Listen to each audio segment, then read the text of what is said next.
gentlemen, this is the main event.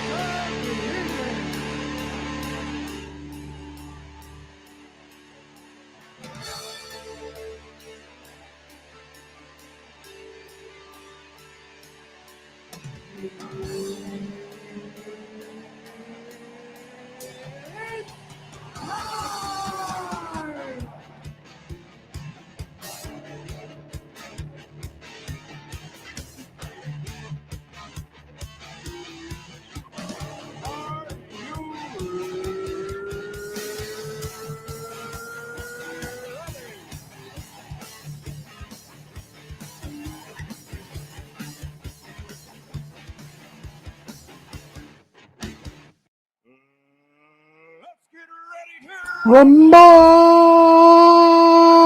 Good evening, good afternoon, good morning, whatever the case may be. Welcome to Drawn and Quartered Round 152, something like that. Anyways, I'm out of focus again. Once again, this is terrible. Sorry I'm late, first of all. Very, very, very late. But I had a meeting today with a company up a little bit from here, and there was traffic, and I had to get dinner. I had to make dinner, and I had to life. I had to life, and so that interrupted my streaming. I'm really irritated by this focusing thing. Is that irritating anyone else or just me? Maybe if I turn my light on. Is that better? I can't really tell. So far here we have Eric Hawkins always ready to go. What's up, Eric? Hey, how's it going?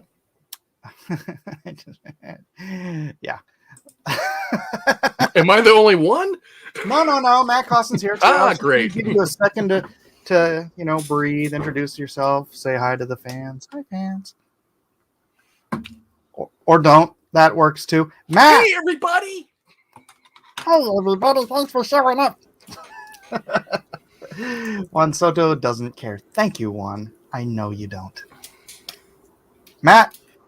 That's a good. It's good to be here. How you guys doing? Doing all right. Fashionably late. Fashionably. We're all so fashionable. There's Kevin.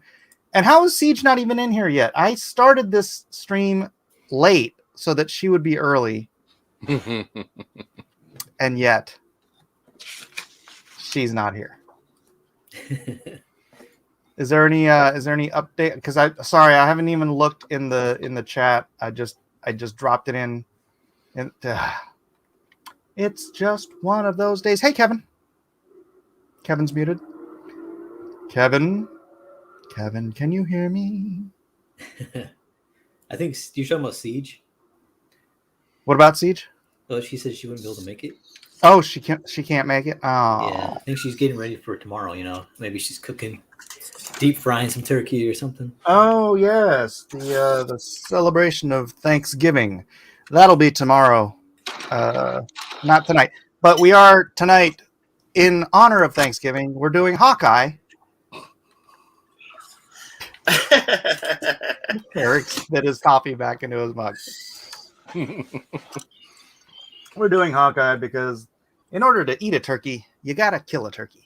And so in the olden days, they killed turkeys with arrows, and Hawkeye. Yeah. I'm just trying to make it all work. Very true. Mesh it all together. That. You got to kill a turkey to eat a turkey. That is correct. No, not Hawkeye. Hawk. H-A-W. Rhaegar, you need to go back to remedial reading. Siege is cooking. Oh boy. What is that? What was that?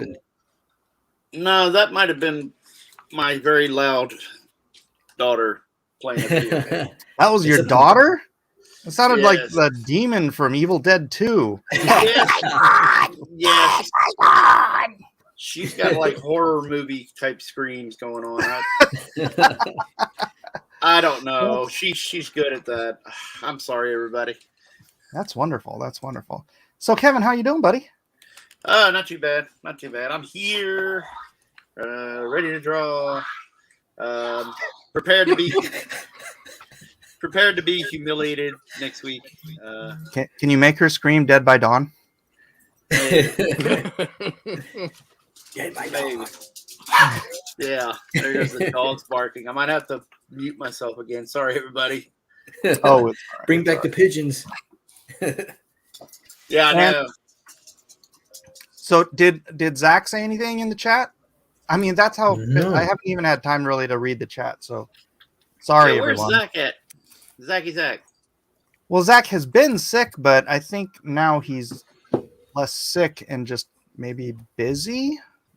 Ghosting us. Has this whole NFT thing made all of my people too busy to actually attend this show? I think so. I got some free space. No, I'm just kidding. Kevin's always ready for another custom. If anyone Yeah, wants a exactly. custom done by our man Kevin, Hook me up then, on Discord if you need one. Anyway, but no. We're just having fun. Rhaegar says Zach is here. Is he in the chat? Now you're gonna make me read through the chat. No, that's Zach Richmond. Wrong Zach. Sorry, Zach Richmond. That I don't mean wrong Zach as if you're the right Zach too, just not the one I'm talking about. Zach is with family for Thanksgiving. Don't they know it's tomorrow? Was it Canadian Thanksgiving or something? What's going on? He's not Canadian. Exactly. He's from Utah. Yeah. They celebrate Thanksgiving, right? Is there like a Utah Mormon Thanksgiving thing I don't know about? It's like a weird, like, Oh, delay. could be.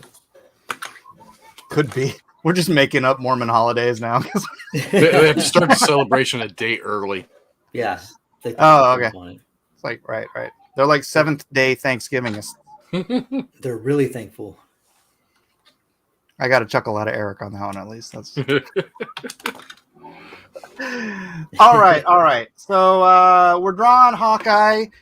If you want to involve a turkey or a Native American or someone else getting shot, then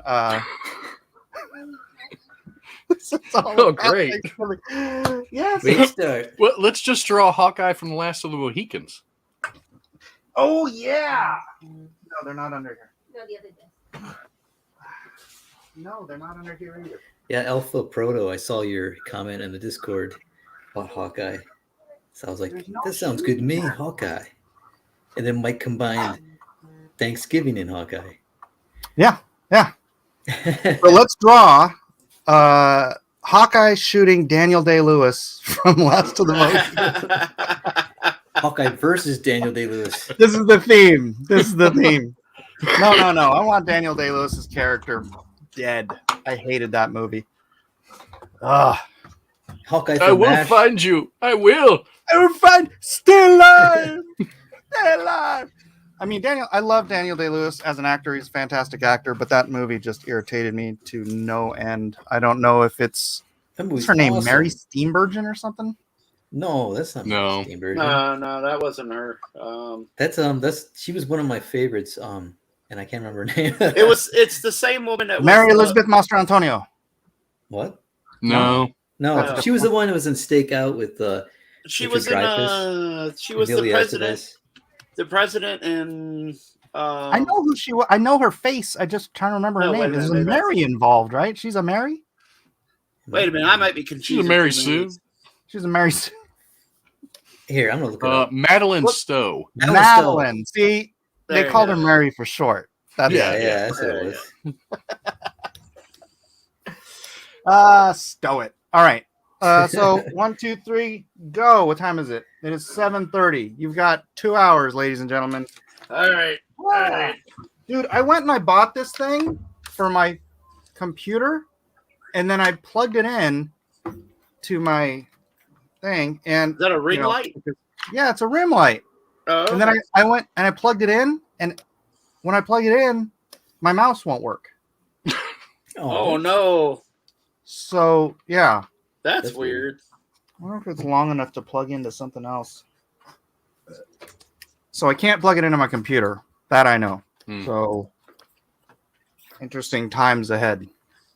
I see Eric. Kevin. I see Matt. I see Booster Kiwi. Get out of here, Booster. Causing trouble, that booster always. All right, so no rim light for me tonight. I'll try to figure that out some other time. Where's my charging cable? Yeah, I'm a TikTok influencer. Can you imagine how many kids she would have freaked out if that lady said that and got mad at some name? Get out of here. Like, oh. I'm picking your nose, Kyle. We're on TV. She just turns into Alex Jones. Or Bill O'Reilly. Yeah. This is live. This is live, Joey.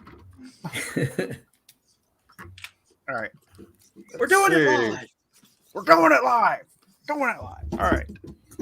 So this will be a quaint little episode since it's just the four of us drawing turkeys and Hawkeye. Just the four of us. You and I. And you and you and I. All right. Mike, plug it into a cell phone charger. Well, here's the problem. The only really other thing I could plug it into is the thing I have plugged into my iPad, so I can't really do that because. Do you have an extra power brick in the house anywhere you can plug it into? Things plugged into this house. If I feel like if I stick another power brick on this power brick, it'll like just explode. You don't understand. We have 3 running computers in this house with 1, 2, 3, 4, 5 monitors, and the Wi-Fi, and my printer, and whatever the hell that is, speaker systems. We're maxed out. That's it. One of them's got to move out and ease up on the electrical system. Yeah, I think my son's in electrical school, so he can put a 220 in here. There we go. All right, let me switch my camera up so you don't have to look at my gorgeous face. There we go. All right, and since Eric is already on the move, let's check out his art. Oh, that's a interesting pose you have so far. Yeah, I was trying to find reference. You know, I love You could be holding I anything. I hate drawing arrows and bows. What? I just don't. Yeah. Did you guys just see me type in my password? It's terrible. No, I was listening to Eric. Arrows and bows, arrows and bows. He hates to draw the arrows and bows. Arrows and bows. Did you guys see the Santa monkey I did for the Yeah, it's been giveaway? Oh, I missed that. Oh, here. Of course, because there is some green, you will end up seeing some green screen action here. But yeah. Oh, that's cool. That's awesome. So it's after the Rockwell one. Nice. And then I put a Dick in there for Gary's NFT collection. Hey, watch your language. This is a family show. Yeah. Sorry. You put a what? Yeah, I don't. What's up with the name? Look, you got your dicks, you got your tit mice, you got your jackass. Is that what it's really called? The Wild Kingdom is full of just dirty words. So What you call them? I just call them deers. We got that painting by Titian, that guy. That What? painting by Titian. What? The heck? Now you're just making stuff up to be dirty. No. Dan Aykroyd, Saturday Night Live. Tidian. What are you talking about? Of an artist. A painting. Forget about Yeah, seriously. it. Seriously. I apologize. James Hayes says, hello, Mike, your fellow artists, and everyone on stream. I hope that you're doing good and feeling well today. Indeed, just a little maxed out on time for the day, so that's why we are a little bit late. Let's see here. Let's run the subscribe, like, and share banner. Perhaps one of you or two of you, or you know what, I can do it. You on YouTube. Please make her say Dead by Dawn. Red rum. I don't know what she's doing, man. I don't even know why she's making those noises. Is she playing It's a video bizarre. game? Yeah, she's. Her room is very kind of close by, so I can hear her just fussing and All right. all this other good stuff with friends. All right.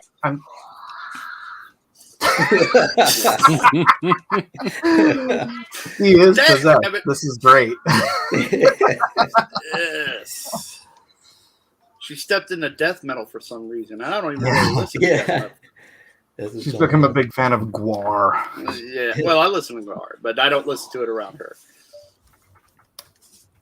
Plus 4 3.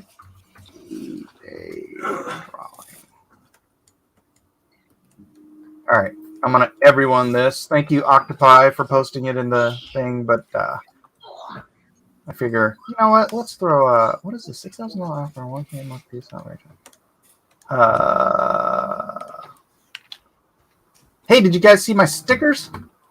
Oh yeah, they're cool. I should probably just go get them. I can show them, and you can see they're like holographic, funky monkey frat house stickers. I figured you can only get them if you order one of those, the metal prints. I'll just throw it in with the metal prints because, I'm gonna go grab them. Hold on. You guys say stuff, interesting stuff. Interesting stuff. Has anyone watched Hawkeye yet? Yes. Not yet. Yes. Did you like it? Yeah. I mean, they put the first 2 episodes on there. For the first 2 episodes, not bad. I like it a lot. I just don't know how to put my feelings into words without people thinking that if I criticize anything, that is somehow I hate it, which is not. Well, Siege isn't here. You should be okay, Kevin. Yeah. True. Wow, this looks even cooler with a green screen. Looks like yeah, it does. Like those are cool. Where'd you get that from? Cool. Sticker Mule.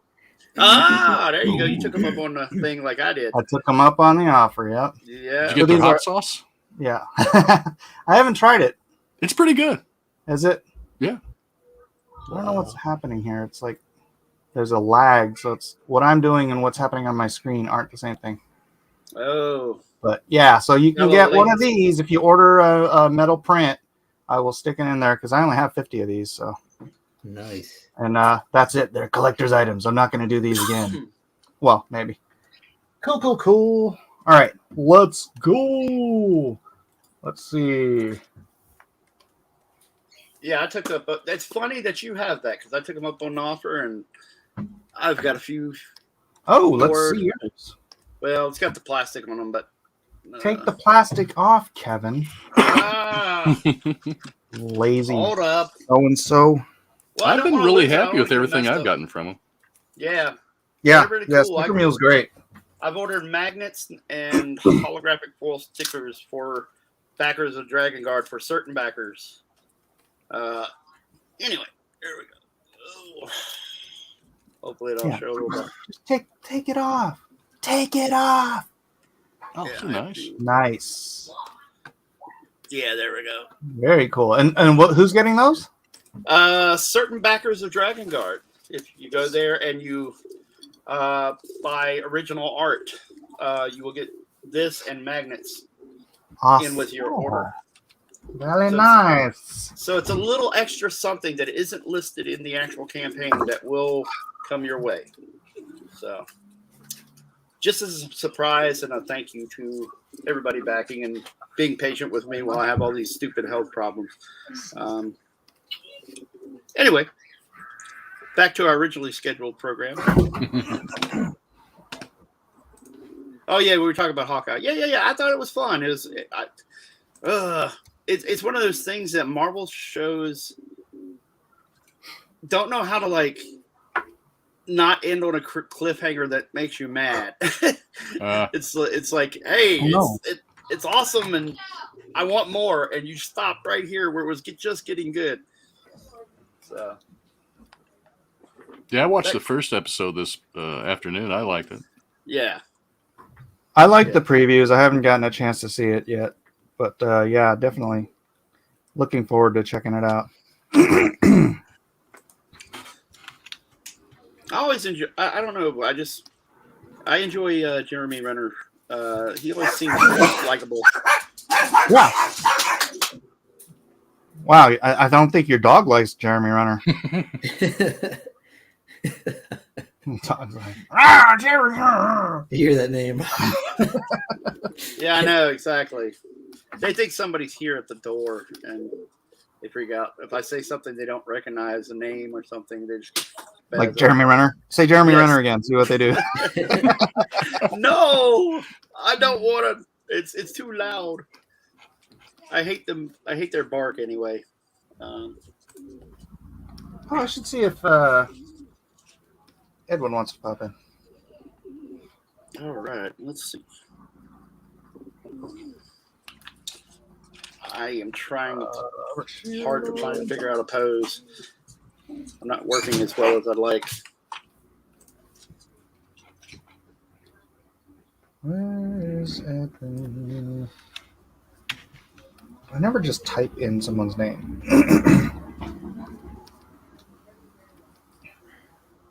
Wait, that can't be right.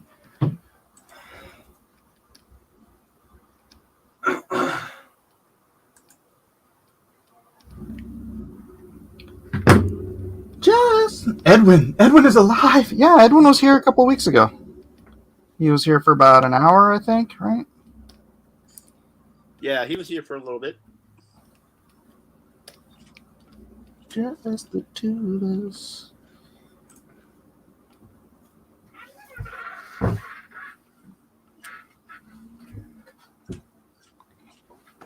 So yeah, I had an interesting meeting with basically a game company Oh, cool. today, and Oh, nice. went pretty well. I don't want to disclose any more than I Oh, okay. Yeah. have to. Yeah, don't jinx it.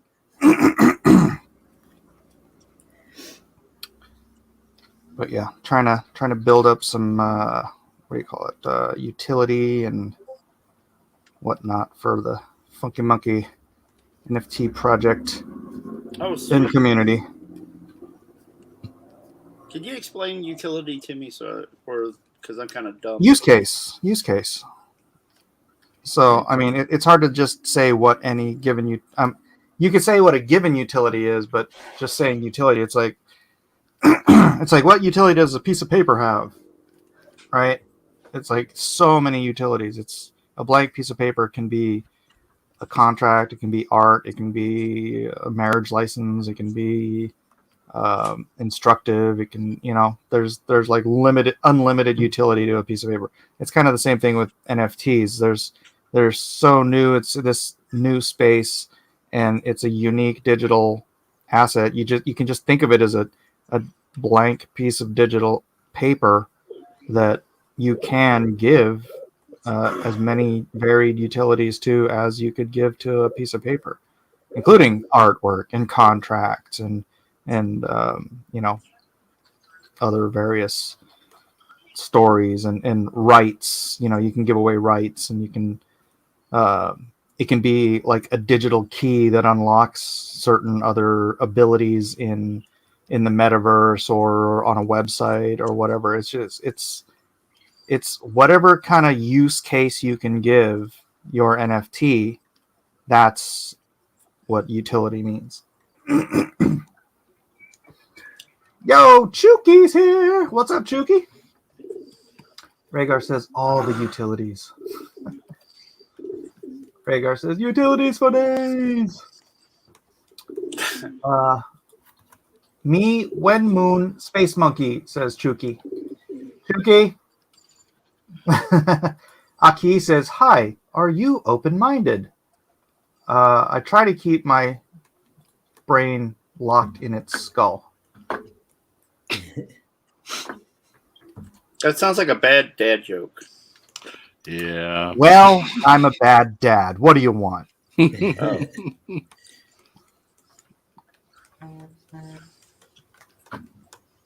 Oh, that was your response, not the question. Yeah. Oh, okay. So now you're mocking my bad dad joke. Thank you. No, I'm completely lost because I'm not looking at the chat. Is what it is. I'm That's looking fine. at my drawing. That's fine, Kevin. I don't care. Where's Elliot is what I want to know. Yeah. Is Elliot too busy for us? He's kicked us to the curb, man. We are no longer. I'm no longer cool. Yeah. We're not cool enough for Elliot anymore. You're not taking away the little banana tailpipe. He hasn't been on in a couple of weeks, has he? No, he's been really grinding on Doom Kicker, so it's like Oh, that's good. he really wants to get that done and out of his hair. Here. It's funny because he's bald.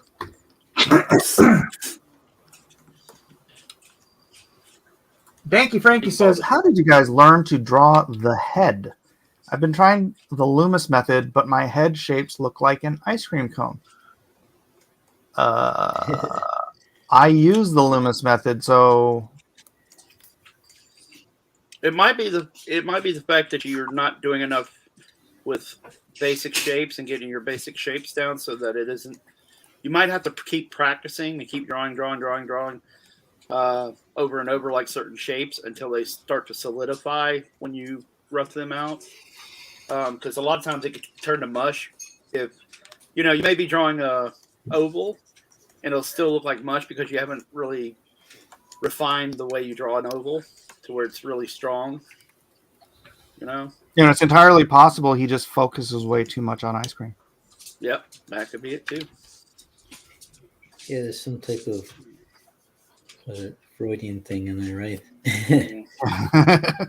Ice Yep, I love. You have fascination with ice cream. I love ice cream. Can't have it, but I love it. Man, Mike has been eating ice cream all the time lately. It's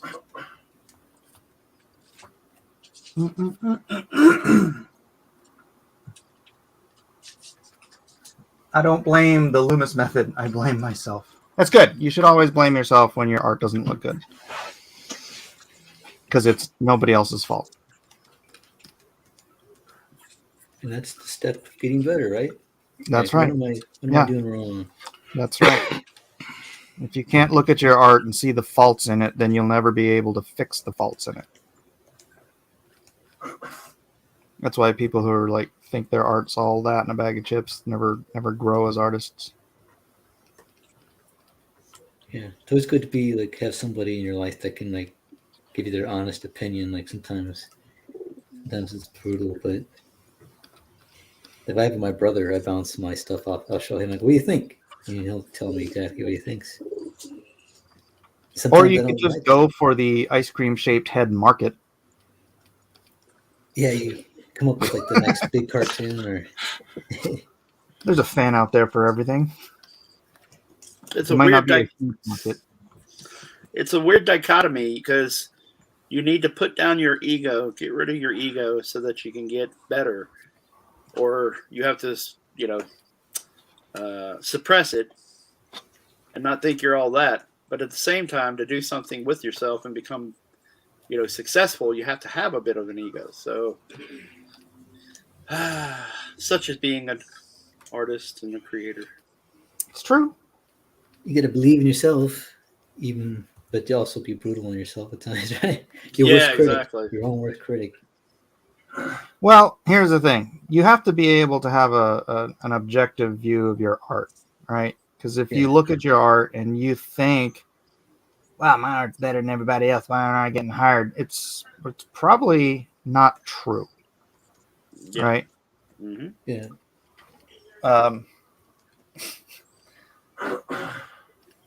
But you have to look at your art and think you're good enough or can get good enough that you keep pressing on. Mm-hmm. What's funny is I've sat at portfolio reviews where I'm waiting in line to get my portfolio looked at, and the people next to me look like total professionals. They even talk like really. I'm like, this guy, he's telling me about his stuff, and I'm like, this guy's gonna be really good. And then he shows me his stuff, and then look like 5-year-old Drew. And I was like, whoa. And then the other guy, he's just kind of quiet, doesn't say much. He's like, oh, hope I can, hope they give me some good feedback and everything. I look at his stuff, and it's like blows me away. I'm like, what the? Like, this other guy believed in stuff like he was the next Jack Kirby or something. I'm like, holy cow, he's crazy. Yeah, and again, that's the guy who's incapable of seeing the faults in his own work. Yeah, Right. it reminds me of the was it the singing show, America's Got Talent, or something where Yeah. somebody comes on and says they can sing, and you're like, this guy's tone deaf, or this girl's tone deaf. Yeah. But mommy and daddy kept telling her how great she is, so obviously Simon doesn't know what he's talking about. Yeah, and that's what you don't even know what you're talking about. He's like, oh, you're right. I just about. All my friends say I'm great. And part of you is thinking, wait, they're probably just actors like playing up, and some of them might be, but there's some that are actually legit. No, dude, like, there's legit people Yeah. like that all over the place. yeah, I met him like art. I wouldn't have believed it if I didn't meet artists like that, where they're like, Right. like, holy cow. That's what I'm saying. Oops. Yeah, I'm always harsh on my own stuff, and sometimes it's not good if you get too harsh, because then you can be like, you know, get into a funk where you're just like, I can't do crap, and then you're like, and then it kind of stifles you. So you got to have it's like a balancing act. Like you got to, like you said, be objective about your stuff. But, I've never gotten to the point where doing something poorly. If I figure out that I'm doing something poorly, it just motivates me to try to figure it out like a puzzle. You know, yeah. it's like, oh, I have a hard time with this particular angle, so I sit there and I puzzle it out and I try to figure out, you know, how to better draw that angle or whatever.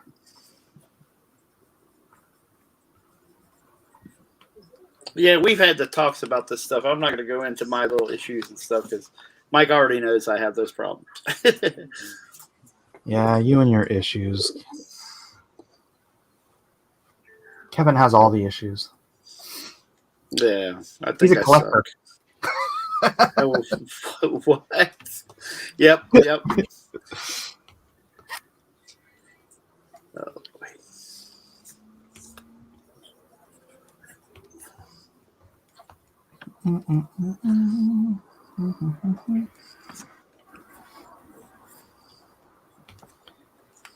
All right. Is anybody actually putting a turkey in their drawing? Just curious. I am. I am. I think I'm going to skip the turkey. I just have a problem getting a pose or an idea down, and I'm still kind of bouncing around trying to figure it out. Alpha Proto says, did Eden, not Edith, did Eden ever audition for American Idol? I remember I think she auditioned for something. She did. Was it American Idol? Yeah. She cried after it. Oh, Poor Eden. Oh, let's just call her Edith. that's you're killing me. Edith. Can we get that Edith girl on the drawing show? She's at church? Yeah. I think she's at church. Zing. Anybody watch the Wheel of Time show yet? No. Oh. I've just seen Red Notice and Red Notice with your favorite. I don't dislike Ryan Reynolds. I just think that he's reached a point in his career where he recycles a lot of the same stuff. Well, the thing is, That's all. he just acts like himself. He's not exactly a method actor. He's just always Ryan Reynolds. Yeah, but he uses. But you know what? The same... That's what Al Pacino does. So yeah, exactly. Again, I'm not saying he's bad. I'm just saying that, like, as somebody who's been a fan of his for a little while, I've started to notice he recycles some of the same stuff. Yeah, you're basically like, it's Van Wilder as Deadpool. Yeah. Well, see, that's the thing. I didn't even mind it then. It's just, you watch it and he'll do that little go thing in every movie, and I'm like, dude, enough. you know, It's little things like Quentin Tarantino recycling the same joke in every movie he ever does. yeah, exactly. And so it's like, okay, once or twice, yeah, 3 times, okay, it's kind of a shtick, and then afterwards you're just like, dude, how many times are you going to use this? But I don't hate him. I definitely don't hate him. I enjoy him in a lot of movies. There are actors I dislike immensely, but he's not one of them. Danky wants to know, is Wheel of Time woke? That's what I heard. Yeah, but here's the thing. It's like, I don't think it. Actually, I haven't read the books, but I haven't heard anyone say that it's strayed from the books. In terms of, I know that Moraine and the Aes Sedai and all that stuff, and the females have all this power in this world. So it's not like it's new woke. These are very, very old books with very, very old characters. So they're not like changing stuff. They're just being, I think, true to what Jordan's vision was. I think I've only read New Spring and like the first part of Wheel of Time, so I can't judge as well as some others. If Sidon is here, I know he's read the whole series.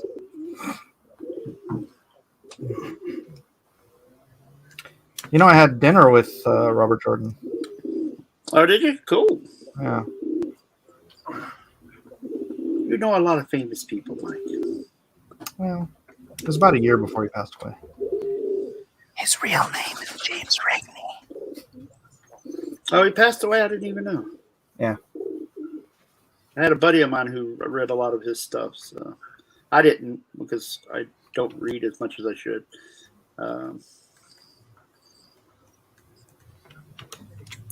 Anyway. Yeah, I think I've told this story before, but I was he had agreed, because I drew New Spring for him, and he had agreed for me to send him all the pages, and he was going to sign them and send them back to me, and then like right after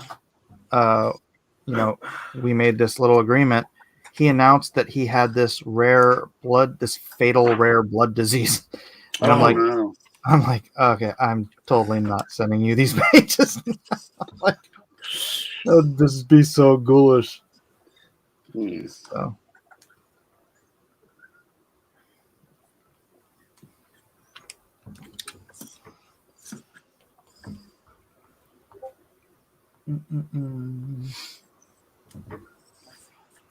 Rhaegar says, I highly recommend Red Letter Media's Ghostbusters Afterlife review. It was basically what I was thinking watching the movie.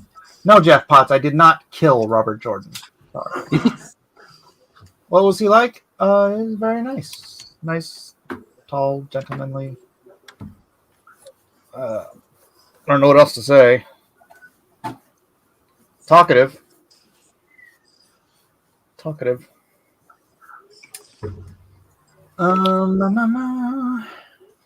30 minutes a day. All right. So, Matt, you're just going to do a portrait?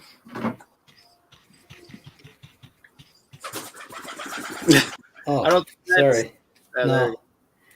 I don't want to do a portrait, but for me, to get any type of likeness, I gotta have to do almost like a portrait, and then I make it cartoony. I can't do the opposite way around. I don't know why.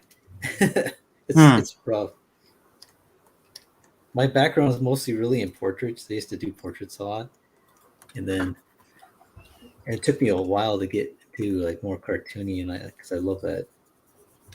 It's just my brain. My brain gets in the way.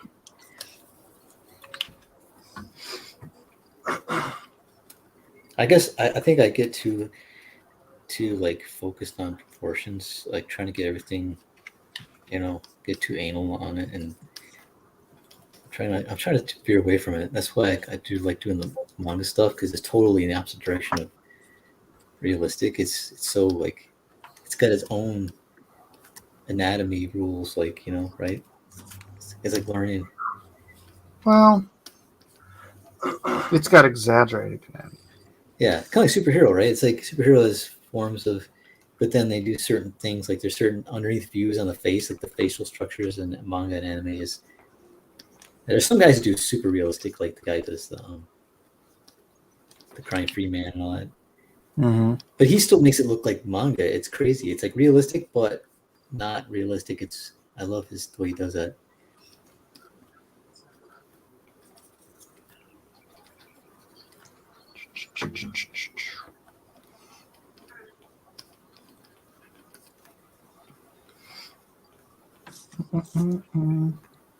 You guys ever watched that Lars Anderson do the trick shooting?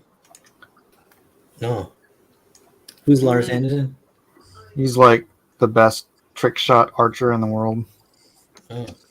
Oh, Those guys are scary, man. Those guys who are like quick draws and sharpshooters and stuff. Oh, It's you like know what? watching I'll people. play it. All right, I'm gonna find some. Hold on. Dude, this guy is bananas. Bananas.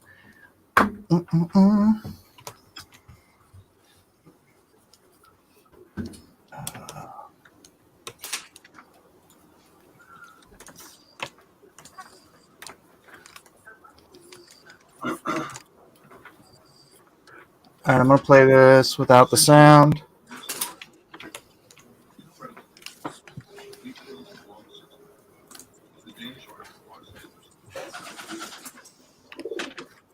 Whoa.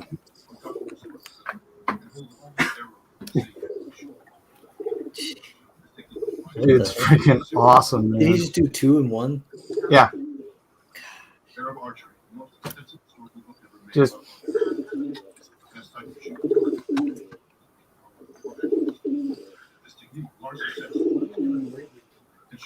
What's he doing?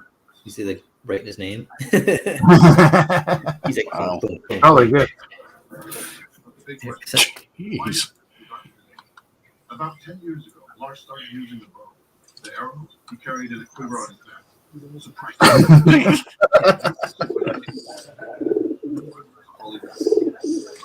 The Hollywood myth that they're still using for Hawkeye. Something that was unknown.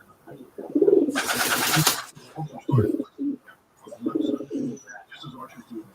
This is probably due to the fact that aiming at stationary two-dimensional work makes you able to one eye instead of aim also led to and other technical gadgets. But that's another story. However, placing the arrow is not. By placing the arrow on the left side, your hand is on the wrong side. You need several movements before you can actually shoot. Yeah, I've actually tried this dude's technique just to see if I could shoot faster, and it does work. It takes a little getting used to. And this was not the only thing. Lars realized that what we thought was only one Hollywood. If you wanted to learn Wow. you would have to unload on it. Start reading historical manuscripts. You would have to finally do something with archery was simpler and more accurate. Exactly what How awesome is this guy? He's pretty cool. it didn't harder to learn than to shoot. But it gives more options and ultimately it's also more fun. A war archer with total control over that all situations. You must be able to move the bow and arrow in a controlled way under the most various. The old manuscript told Lars. So see, they should have hired this guy to be Hawkeye, and then they wouldn't have needed any CG. yeah. It is also described that the archer must be able to hit the arrow so that the arrow splits into two. Like this. It will also pick up enemy arrows and shoot. Or grab arrows or even myths of archers who could grab an enemy arrow. Don't try this at home. And is now able to shoot arrow while jumping and firing before. Perhaps most important, archers let people believe that war archers only shot a long distance.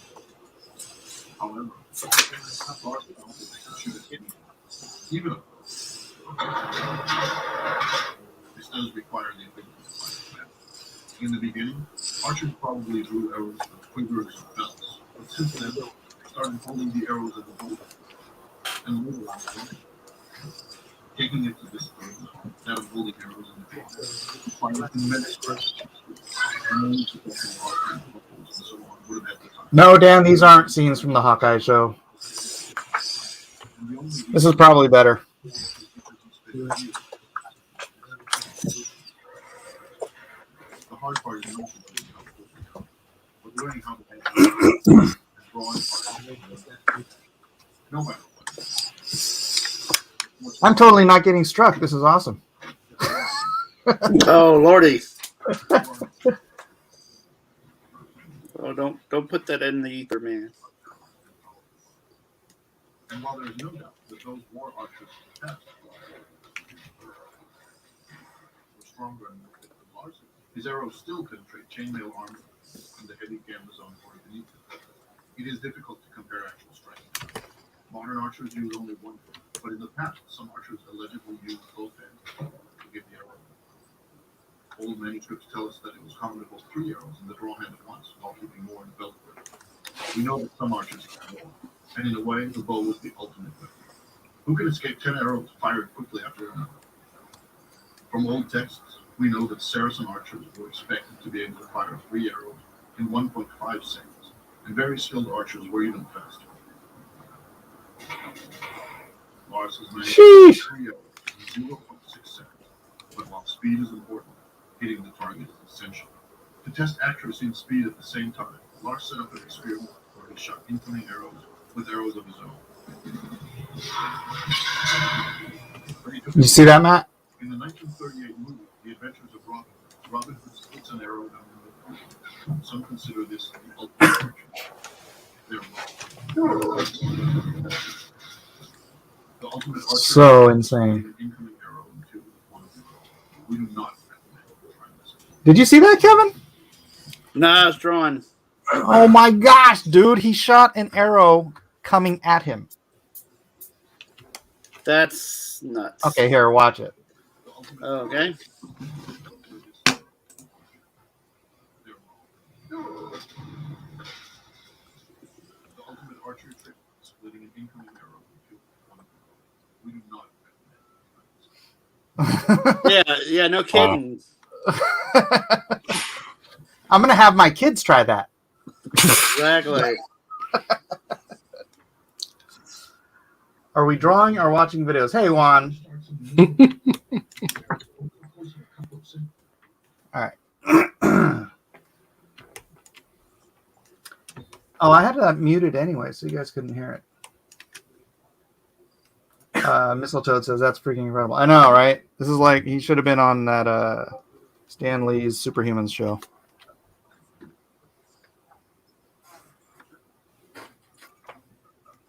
All right. Let's see. Let's get another get a close up of somebody here. Not They me. should have had him consult on Hawkeye. Yeah, right. It's like, hey, here's some cool ideas for some tricks. Legitimately. Yep, legit stuff.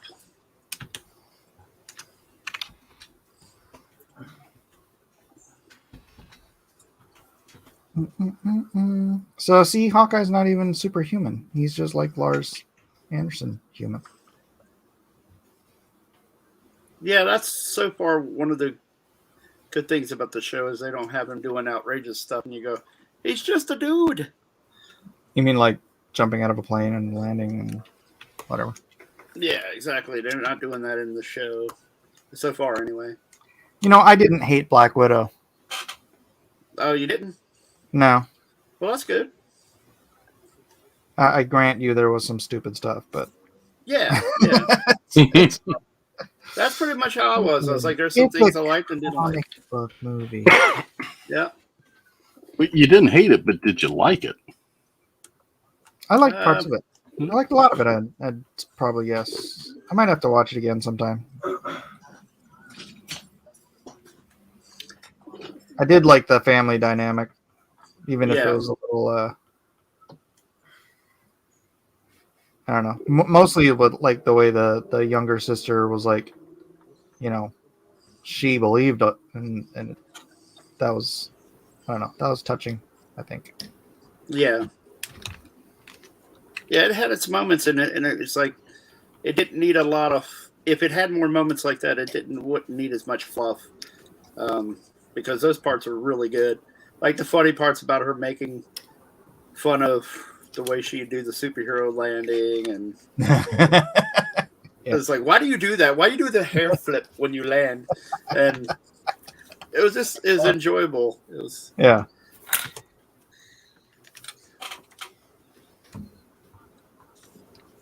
And that really had sort of a familial sisters making fun of each other kind of feeling. Rhaegar says, and the laziest screenwriting of an MCU film yet. I'm sure we can come up with a movie that had lazier screenwriting than that. Yes.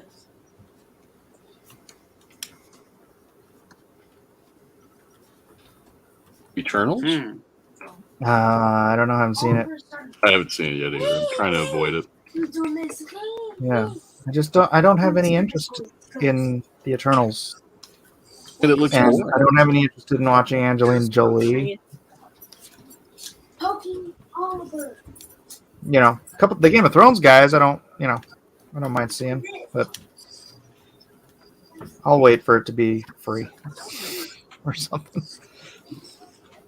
Which is really funny. You're like, what's the most valuable thing about in your life? It's like your time. And it's like, I'm not going to go spend $12 on this, but I'll waste my 2 hours of my life watching it if it's free. Kind of weird.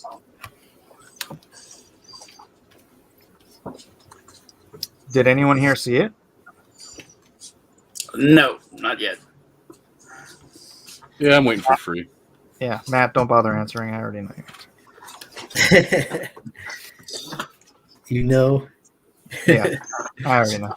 I think it's one of those things where, judging by some of the reviews and some of the reactions to things, I think it's like what Ang Lee did with the Hulk, where he just tried to take it and elevate it to something that it didn't need to be, and it kind of went over a lot of audiences' heads, is what I'm hearing. Which one, the Hulk? Yeah. Oh yeah, you didn't like the Hulk, or The Ang Lee one? In hindsight, It made me angry. Yeah, exactly. Don't make me angry. You wouldn't like me when I'm angry. He's the one who played the Hulk too, Ang Lee. Yeah. I think what bothered me about it again was probably the same thing that I just said about Eternals, is that it tried to elevate it to something it didn't need to be. And it's the Hulk. Originally I liked it. I liked at least the Hulk parts because I was like, hey, it's the first time they got him close to looking like the comics. And then everything around it was such crap. I was like, dude, he's fighting dogs. Yeah. I was like, I don't want to see him fight dogs. I want to see him fight the Abomination or the Leader. Oh, that was awesome. They had the pit bull and the poodle that were like on steroids. Yeah, dumb. Oh my gosh, are you kidding me, Matt? Awesome.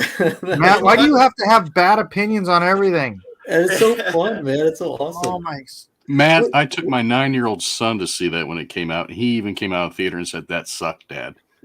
Oh man, I think what he probably didn't like was that whole existential thing where Nick Nolte was going to that weird meta.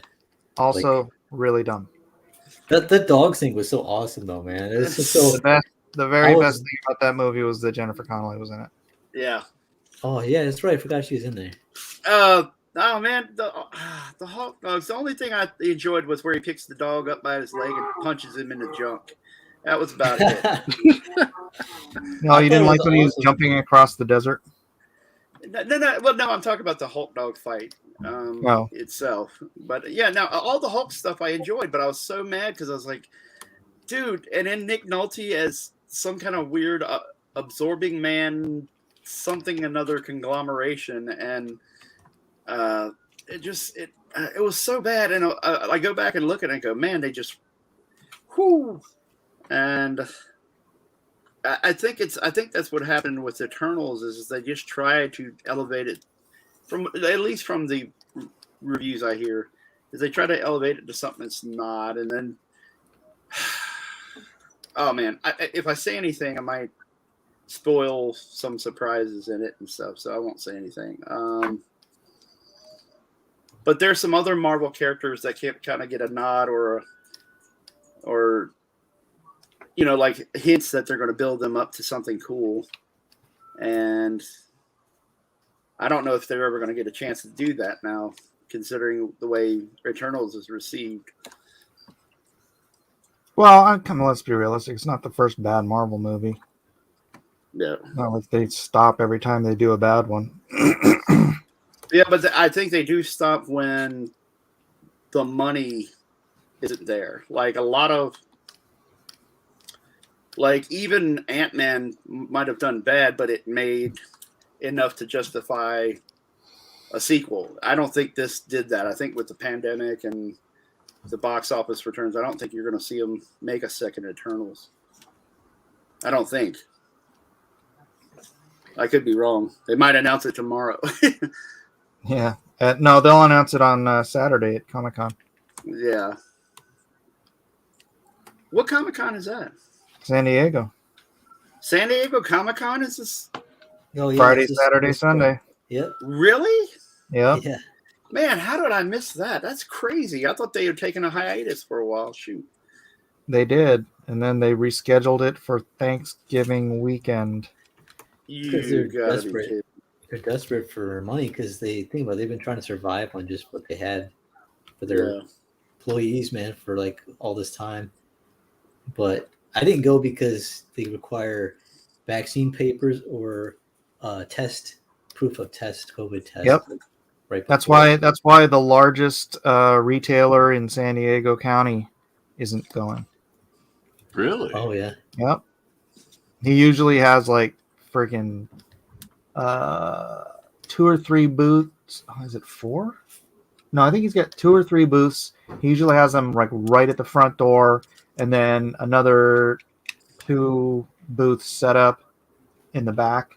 So he's got 2 huge locations. And yeah, he's like, nah, screw that. Actually, just talked to him today. Yeah. It's like I was like gonna go, and then I'm like, nah, I'm not going then because I'm like I don't want to mess around with that. I go if they keep doing that, if they do that for the next legit one, I'm gonna be. They'll probably 2019, probably my last San Diego show.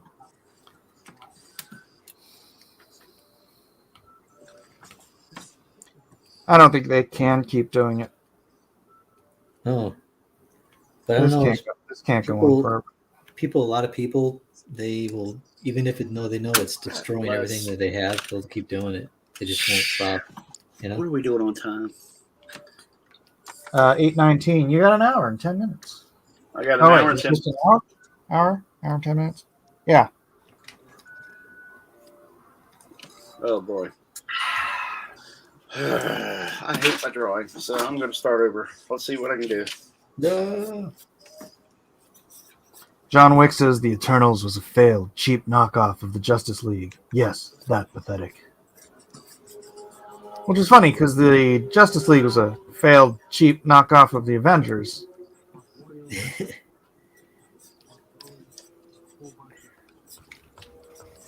Funny how that works. It is.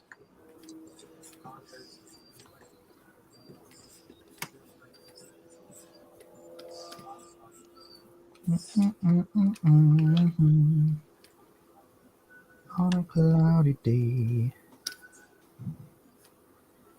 So what have y'all been up to this past week?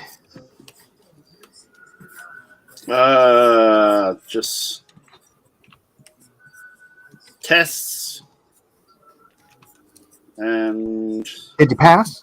well, I could say my gallbladder doesn't have any gallstones or any kind of Really? sludge in it. So I know that, but I don't know if my gallbladder is functioning. I got to wait for the results for that later. How would you even know?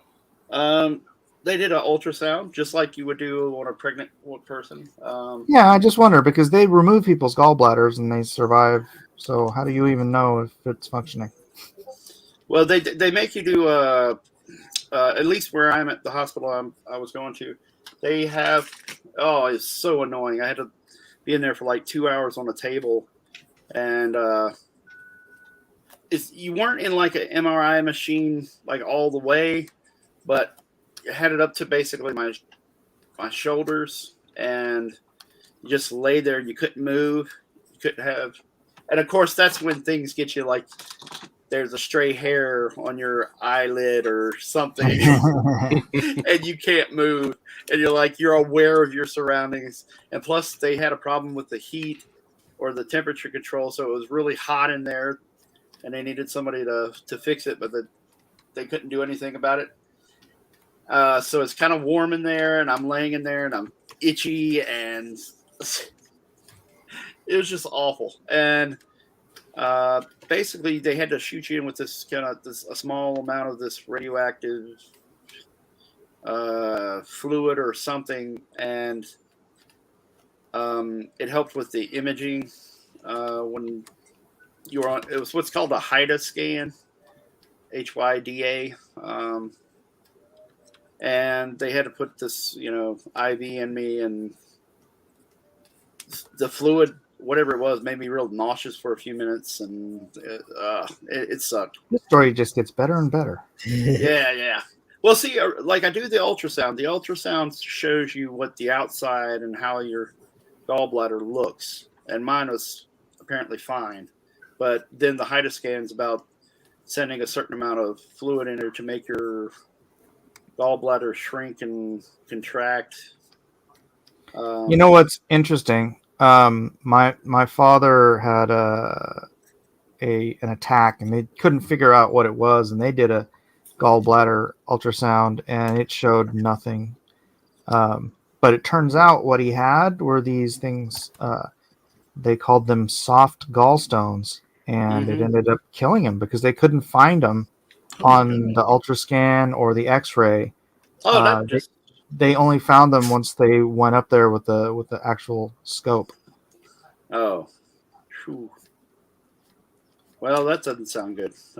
Yeah, because what happened is those soft gallstones got out and they plugged his pancreas, right? And then the pancreas enzymes started digesting the pancreas. So his pancreas turned into freaking Swiss cheese. How long did it go without knowing that? Like, did he? His first attack was on Thanksgiving, and I believe his next attack that killed him was like in April, I think.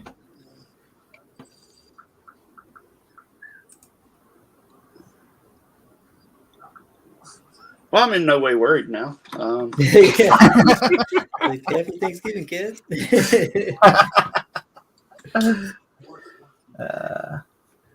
I was feeling good. I was like, hey, mine's healthy. No, maybe not. Well, you never know. Well, they're scoping you anyways, right? They just did a imaging scan of my gallbladder and stuff, and like the results, whether or not, because basically it's got to shrink. Like it shrinks when you eat and drink something, and they want to see how it's functioning. And what the HIDA scan does, whether injecting that fluid in you, it causes it to do that.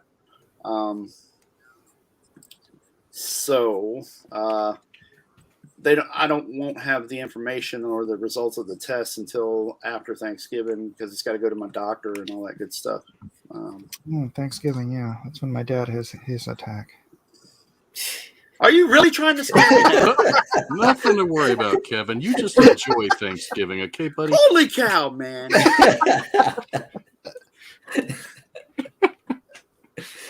Hey, Mike. Kevin's not even going to get out of bed tomorrow. Rest frickin' Miller. I'm going to die. It's all cause of Miller. No. No, but see now that now when you're in the hospital next time and they're like, "Yeah, we can't find anything," be like, "You might want to check for these soft gallstone things." I will mention that. I will Yeah. mention that to them. With great trepidation and fear. Well, here's the thing, man. It's better to Yeah. be like, "Oh yeah," and if they can't do anything, just take your damn gallbladder out. Yeah.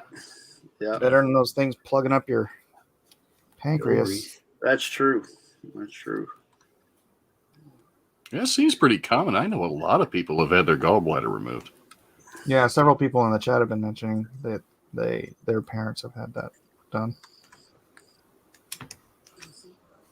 And then, of course, next week I get the lovely colonoscopy. So it's a round robin of uncomfortable things happening. Well, yeah, just tell them to shove that thing all the way up to your gallbladder and take a peek, right? Ooh, my they're already in there. colonoscopy's in February. They're already under the hood, man. Check the oil.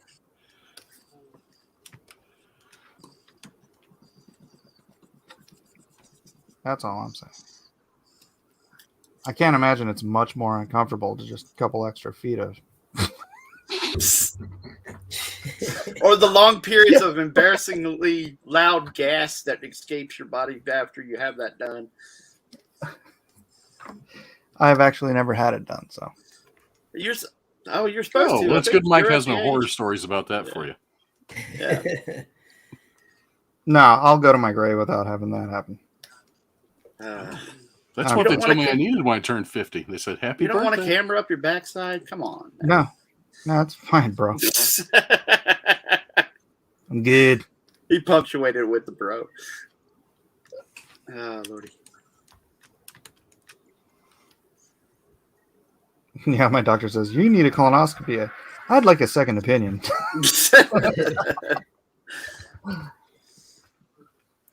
Get to laying there with strangers and that you don't know and putting things up your backside. And then, of course, releasing large amounts of gas later as a You remember, result- I don't mind the gas part. That's fine. It's the robot rape that I'm not really.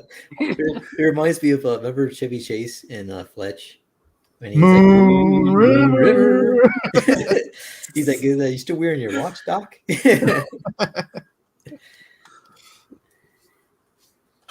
Moon River.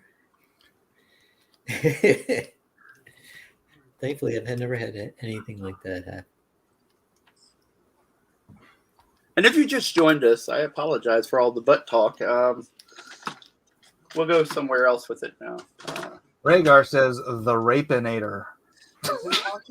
Therapist. Wow. Dadgummit. YouTube let that come through? Dadgummit, that's what I say. Well, I'm getting frustrated, and I'm trying not to curse on your stream. I'm getting frustrated No, with my that's drawing. just, that is what I say. Yeah. I'll be right back, Mike. I'm getting me some more coffee. Do it. I have coffee right here. How do you guys sleep? I sleep fine. I had Bud Light today for the first time probably in 30 years. Why? It's because I was at that meeting and they're like, "Hey, you want a beer?" And it's like, Oh. they had. I'm like, "Sure." And I'm holding it. I'm like, Bud Light. I'm like, oh, it tastes like water. Oh my gosh, there's like no flavor in It's Bud Light. It's a light. Yeah, it's like Light on beer. so light. I mean, it's like you took a real beer and you like watered it down 90%. It was crazy. Didn't taste bad. Probably, hot day, ice cold, almost water Bud Light. I could see that. This is so hard to draw. God bless. Excuse me. So yeah, Matt, if you ever wanted to take baby steps into trying alcohol, Bud Light's practically water. I like water. My favorite is iced tea. Yeah. With stevia. Man, that tastes so good. I like iced tea just black. Really? Yeah. Wow. Or just straight, even if it's black tea, green tea, whatever. It's the same with coffee? Too strong, too bitter. I like it black, but I also like it slightly sweetened. I hate that face. God bless. I used to have a manager, this Filipino lady that I worked with, and she get mad. She always say, "God bless it." Every time. Turning a blessing into a curse word. That cracked me up. Comics Bear says iced tea is black. Unless you get Earl Grey, then it's gray, right? I bought Earl Grey tea today. That's funny. Oh, really? Mhm. Oh, you know, that's Captain Picard's favorite. At the Korean market. Oh, I cannot drink that. That's a little too bitter for my taste. I think you're steeping it too long then. When you steep tea too long, it does get bitter.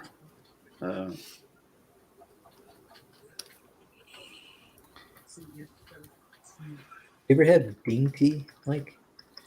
Bean tea? Ding, it's like a tea place called Ding Tea. They make milk teas. They go on their special. No, but I've been drinking milk tea since I was a kid. Oh man, I love their tea. And like, I milk that thing.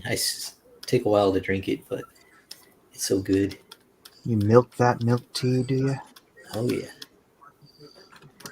It's expensive, so you got to make it last.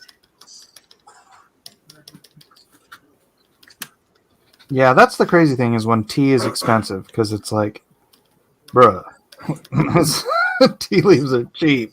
All you did is add hot water. Mm-hmm. It's like, here's your 15-cent bag of tea. $4, please. What? Like, are you kidding? I had to heat the water, you see. They do a great job, though, man. I usually have oolong, Hokkaido oolong milk teas. Those are my favorite. Oolong. I love oolong tea. I love all kinds of teas, man. Tea's good food. Oh yeah. Yes. Tea cured me of cancer. What? I'm just going to come out and say it since the FDA won't allow me to. I used to have this mole on my side, and it was probably 6 millimeters, misshapen, discolored, and itchy. And then you go to the chart. How can you tell if a mole is malignant? Oh, it's misshapen, discolored, and itchy.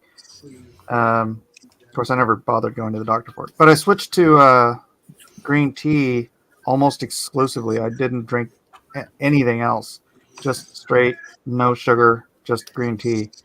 And after a few months, I noticed it had gotten smaller. And after a few months after that, it was just gone. And it never came back. Yeah, green tea is supposed to be antioxidants in it, right? Yeah, it's full of polyphenols. Yeah. Cancer fighting. Cool. Yeah, I mean, there was one guy who did that. He was drinking certain things from China, like different teas and stuff. And he just got rid of stuff. I think you were talking about that too. You got rid of some stuff. You went to a Chinese doctor, remember? Right? He gave natural remedies. And got rid of you had some type of skin allergy or something. Yeah. Yeah, and I'm like, I've heard other people say the same thing, and it's funny in Korea, they show I'll watch different shows and they'll have the same thing. They'll go to doctors like that and get natural remedies. Oh yeah, there's all kinds, man. Yeah. In fact, there was a study done on what wanabana is? Soursop. Wanabana. That always goes through my head when I say it too. But they did a study in Australia on the cancer fighting whatever elements or whatever in Wanabana, and it's 40. It's like 40 or 4. I think it was like 4,000 times more potent fighting cancer than chemotherapy drugs. Really? Yeah. Yeah. I Yeah. can't take this stuff. I've tried. It totally turns my stomach. But if I had cancer, I'd take it anyway. Yeah, there's a doctor. She worked in with cancer patients, and she told people never take chemo. Like Oh whatever you hell do. no, man! Just And, poisoning your body. Yeah, and she did a whole seminar. She had she was a doctor, worked in that ward, and she actually got it herself. She had a giant tumor on her chest, and she said she just started changing different things in her life or eating, and she said she started asking forgiveness for people that she held grudges against, and got right with God, and she said it just shrunk down to nothing and disappeared. But they wanted her to go to chemo, and she said no, and they go, well, we can't help you. Like if you don't take chemo, we can't treat you then. And so she was just at home. If you're interested in this subject, there's a couple of movies that'll like really kind of blow your mind. The one's called The Beautiful Truth. It's about the Gerson therapy, which is basically whole foods juicing diet, and believe it or not, coffee enemas. It's something about the coffee. Just what as an enema, it exacerbates. I can't remember what it is. Anyways, there's a reason for it, right? But my father-in-law's best friend had, I think it was stage 4 brain cancer, and he took that. It was either brain or lung. I can't remember, but he did the Gerson therapy and cured himself of cancer with that, and lived for another 20 years. And then my friend Theo, his wife, had stage 4 breast cancer, and she also did something very similar. I don't know if it was actually Gerson therapy or something just very similar to it, and cured herself of stage 4 terminal breast cancer. And they totally switched. They're like all health gurus and stuff now. So Yeah. But yeah, these are like actual people that I know. So I know this isn't like some bullcrap story from off the internet. It's like that one. Remember the guy who created Garden of Life, that health foods? He's a Christian, and he had Crohn's disease, and he was a health guy before this, and he just said, Oh yeah. My wife has that book. Yeah, and he just Patient Heal Thyself. Yeah, he was in San Diego. He lived in San Diego, and but yeah, he was just like he said he's started. He went down from, he was like skinny, man. He went down to nothing hardly. And then but then what? After that, he got healed from that, and he changed his diet and everything. After that, he got cancer, just like maybe a few years ago, right? Really? And then they wanted him to take treatment, and he said no. He said, let me pray first about it and seek the Lord about it, and then I'll let you know my answer. And then he just said no, he's not going to take it right now. He said, give me this many weeks. And he said he just went alone by himself and just got before God and prayer and everything, and of course eating healthy and everything. And then it went away. Cancer was gone. God healed him. Nice. And I was just like, man, yeah. So I'm like, dude, this guy, man, Crohn's disease and cancer. you stand against all those things. But yeah. Oh, dude, there was another video. Brzezinski. This doctor named Brzezinski, and good luck spelling that. But there's a movie. There's a documentary on him. This dude, he's in Texas, right? And he realized that his cancer patients, like they had one vital difference in their urine, and it was an enzyme. And it's like healthy patients have an abundance of this enzyme, just leaving their body, and the cancer patients had none of it. So he started extracting that enzyme and using it on cancer patients, and he was curing stage 4 brain cancer, like left and right, like all over the place. And the FDA tried like hell to shut him down, but because they're federal, they couldn't come after him because he hadn't practiced across state lines, and what he was doing wasn't illegal in Texas. But it's just crazy that they would try to stop this guy from curing cancer.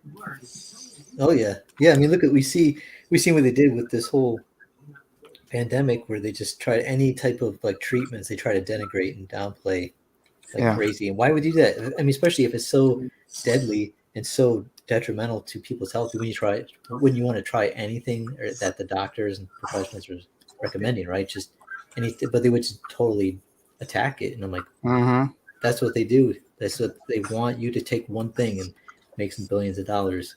And the chemo is really lucrative. The other one's called Brzezinski, but it's like I said, it's kind of hard to remember how to spell that.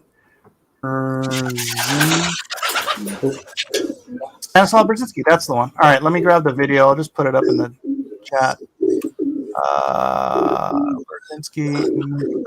Yeah, the crazy thing is also that this dude, after he patented this entire method and all this stuff, this is like the first time in history that this has happened. But somebody that was working for him was actually, I can't remember if it was they just turned on him and went to the FDA, or they were actually a plant by the FDA.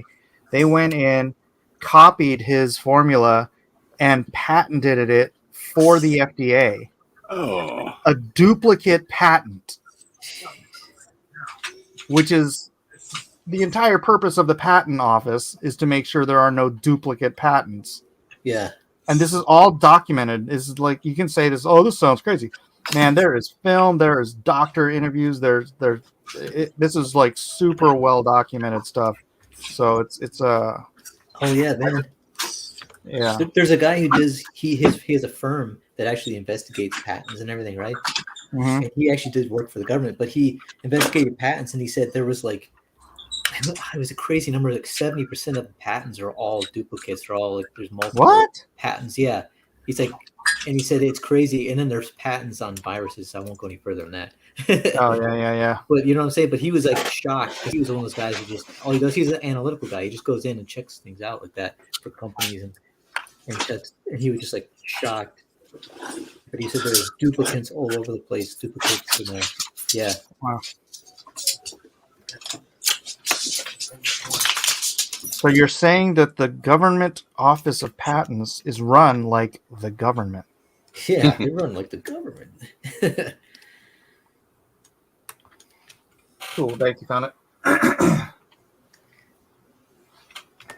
Yeah, my brother and I were eating lunch today, and we were talking about how we try to talk to family or friends, and it's like you can't, even if they see it, which you're trying to show them, they will not change their mind even if they see it. It's like they're like, no, it's like, I'm already going on this one path, I just got to keep going. I'm like, yeah, but this is, now it's not true, and like I just got to do it, and like I don't get it, you know what I mean?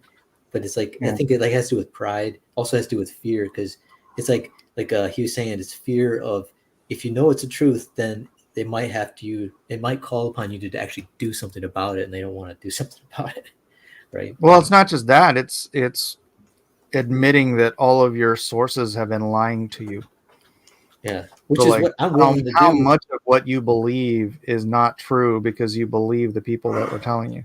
Yeah, see, I don't get that, because to me, if I find out and I drop them, I've already done that. I've like found out things weren't true, and I just drop him, and I'm like, well, that's it, and I don't know, because I want to, like I said, to me, I don't care about wanting to be right in like maybe an argument as much as I care about just wanting to be on the right side of the truth. You know what I mean? Yeah, I just want to be right. Yeah. And if that requires me being wrong and changing my mind, yeah, I don't want to push a wrong belief. I don't want to believe something that's wrong. Some people would just rather believe something that's wrong because it's more comfortable for their worldview. Yeah, I don't like a certain case about a young man who was defending his life with a gun. Oh yeah. Right? People won't accept the reality of that situation because it just screws up their whole worldview. But you take the rifle out. Yeah. Yeah, I have family like that who are just like yeah, did you see that one? There's actually a lady who actually had a seizure because of the outcome of the trial. What? Jeez. Yeah, I was like, what the? She was like screaming something, like one of these protest type people. She's like, and all of a sudden she like fell over and was convulsing into a seizure. And they're like, back up, back up. And they're like, oh my gosh, like she totally believed every single thing she's heard, and it affected her health, Yeah. And I'm like, it made me sad actually seeing it, because I'm like, man, people are just, it's like, if it's something like that is killing you, man, you got to say, you know what, you got to reevaluate what's going on, man. Like I told one friend, I'm like, if you're willing to throw away year-long friendships or lifelong friendships and family members just for some position To defend a pedophile? yeah, I'm like, dude, Yeah. you need to reevaluate your position. Because I will not, I don't care how much I disagree with my friends. I won't unfriend or disown them or just cut them out of my life because I don't agree with them, There should be a lot of reevaluating going on. Unfortunately, I don't think there is. Yeah. It's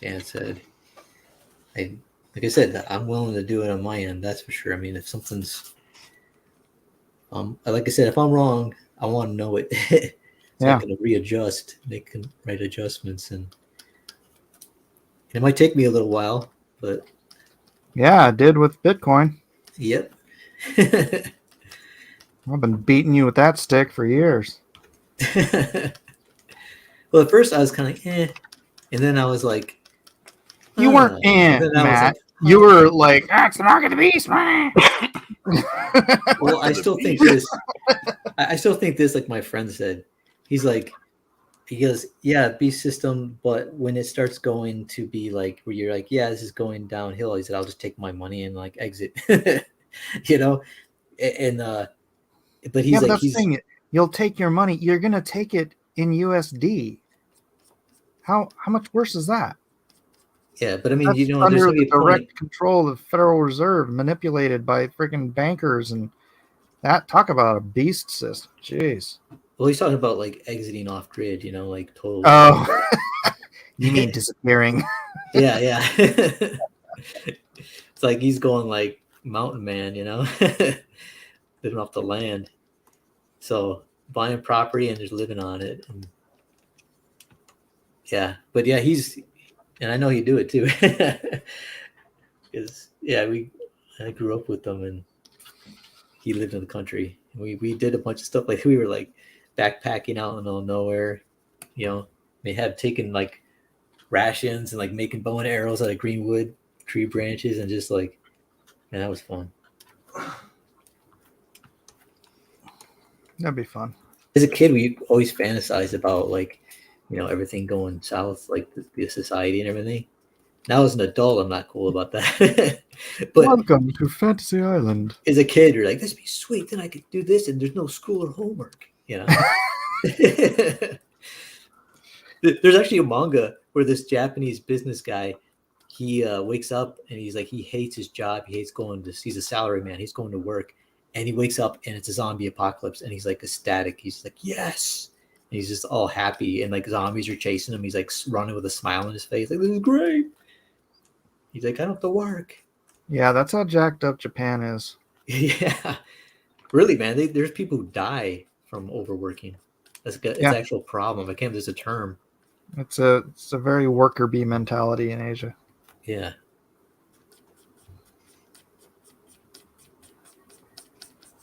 And this is coming from a workaholic, so. Yeah, you are working man.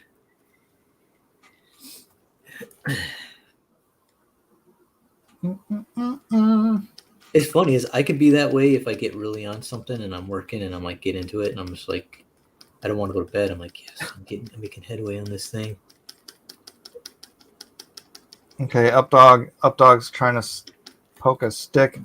He says digital art is not true art in the classic sense, but it's still art, I guess. Hope everyone has a blessed Thanksgiving. It's sort of a ridiculous thing to say, Updog.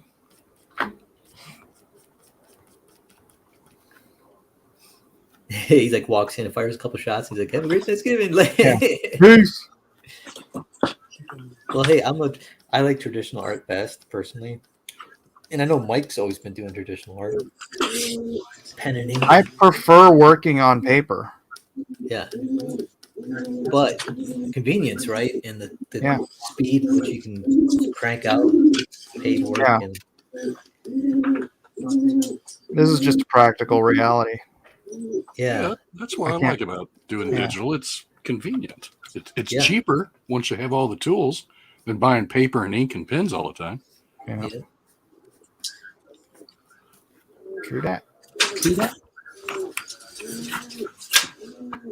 And it's got its give and take. It's Yeah, you got original art to sell, true. but when you think about it, like instead of me taking the time to grab a brush and the inkwell and then start slopping down black spaces, you could have already pressed a button and filled an entire space that you wanted to make black, like in a fraction of a second. So Yeah.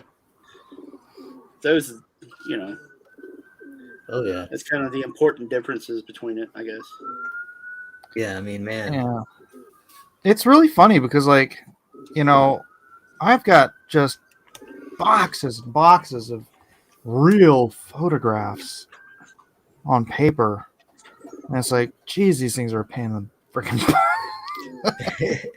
right? It's like, Yeah. Yeah. oh, cool. I've got all this stuff on my Dropbox. I can flip through, literally tens of thousands of photos on my Dropbox, and they're not cluttering anything.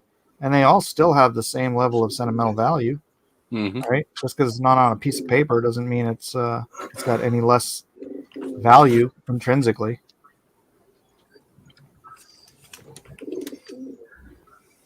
With Rhaegar Targaryen, or is it Rhaegar of House Palm Face? Matt Costin, we live in a society. Was that based on when I was talking about going off grid? Yeah. Okay. I don't know why people are making a big deal out of that phrase. I don't understand. Out of what? Making a big deal out of that phrase. What, we Going live in a off-grid? society? Yeah. It's a reference to something I can't remember, and I I know know people, George Costanza said it. and people freaked out when Jared Leto's Joker in that Justice League, the Snyder cut, when he said it, everybody freaked out online, and I don't understand quite why people are making a big deal out of that phrase.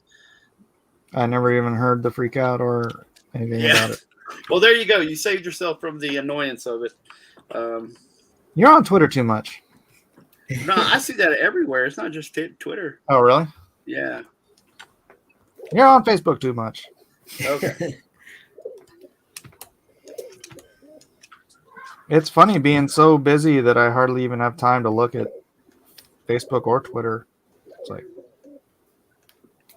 try to pop on there occasionally just to keep things lively. And I know I should. You know what? I know Twitter, or at least I've heard from collectors and NFT sellers and stuff, that Twitter is really the best place to reach NFT collectors. Oh, really? So I really really? do I'm need to surprised. find some way to better utilize that platform. But that sounds like a lot of work. I've never Chance, I'll really do it for figured you. out Twitter, man. Yeah, I'm not a huge fan of it, but I wouldn't say necessary evil. I would go a little further than that. But I do it because it's an option, I guess. That's all. Yeah. What'd you say, Eric? Have one of your kids manage your Twitter for you, so you don't have. Oh, I don't want my kids on Twitter. It's like child abuse.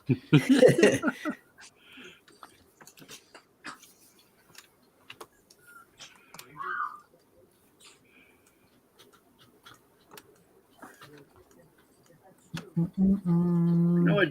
Jeremy Renner is like a lot like Gordon Ramsay in some respects. So it's like you think he's It's the hair. it kind of no.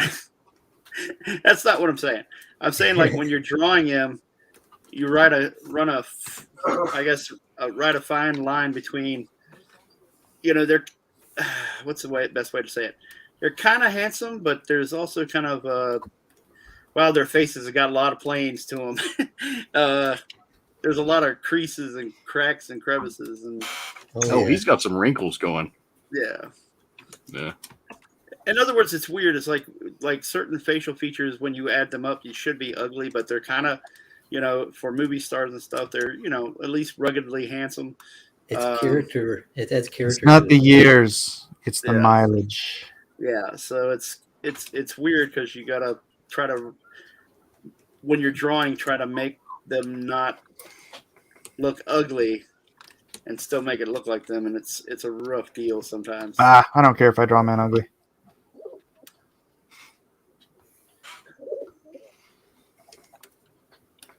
Go ahead, Kevin. Make him ugly. It's all good. But I'm saying, like, in terms of the likeness, is not putting so many lines that I don't know what. I can't verbalize what I'm trying to say. Usually I can, but it's like with women, like what reminds me of like John Buscema, when he was talking about how to draw comics the Marvel way and not putting too many lines on women, or else you'd make them age them and things like that, and trying to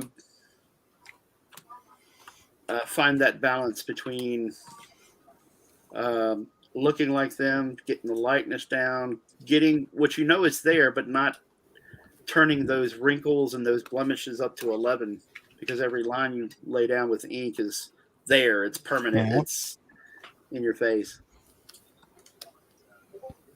And it's funny because like likenesses and stuff, man, that is a game of micrometers. Yeah. Oh yeah. And that's fun for me. I have fun with that, but Jeremy's killing me this evening. I'm hating everything I draw.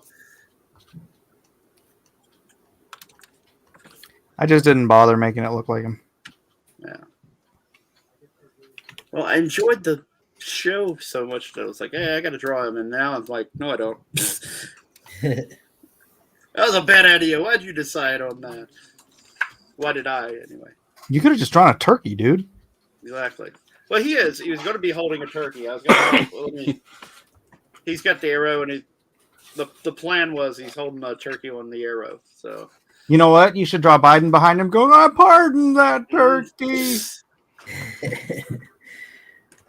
I'm not going to say anything because that just. True international Thanksgiving turkey. Let's just say that I'd have the FBI or the Secret Service visiting me if I said anything about it. Well, now they're going to visit you anyways just for saying that. They're going to be like, what were you going to say? Yeah, what were you gonna say? He sucks, and your tools for protecting him. How about that? Well, they already know that. Yeah.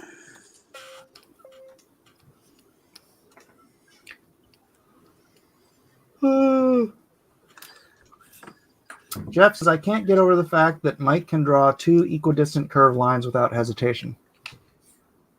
Well, that's what the computer does.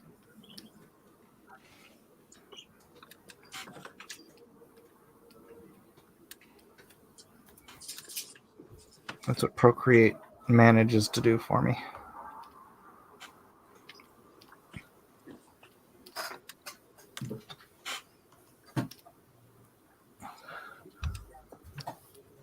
All right, we need some other. I'm sorry, Jeremy Renner, if you're out there watching. I just completely made you look like a doorknob. I apologize. Look at this doorknob. Hey, it's like Jeremy Renner if you like smash him in the face with a frying pan.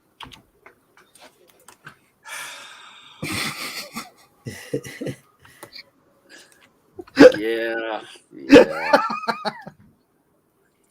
I'm feeling so great about myself right now. Look how much mine looks like him, though. Yeah, but that's good for you if you. Yeah, exactly. It's good for you because you weren't trying and you didn't want to try, and you just wanted to draw a Hawkeye, and yeah. And I'm minimum effort. Well, you said it, I didn't, so I'm gonna leave it at that. It's all good, bro. It all looks good. It's a good pose. It's a great shot.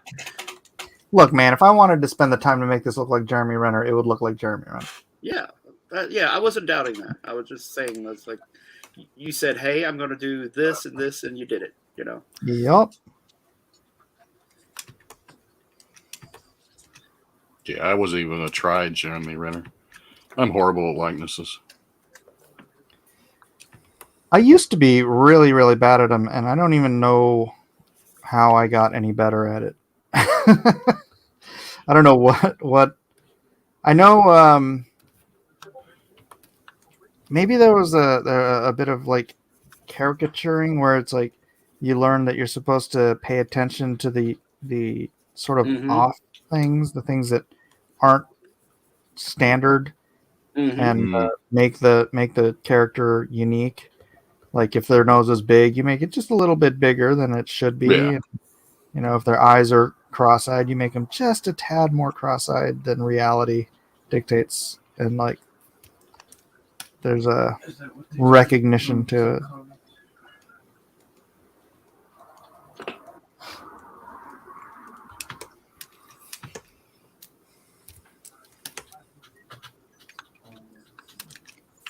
Yep, a lot of it it's caricaturing a little bit. It's paying attention to the shapes you see, and then part of it's math, like paying attention to where, like, how wide their noses are versus their eyes, or if you look at the placement of the eyes, are they a little too close together? Are they a little too far apart? Are they, how big is the nose? How round is the nose? Is the nose bulbous? Is it small? And paying attention to those little things and how they relate to each other. So.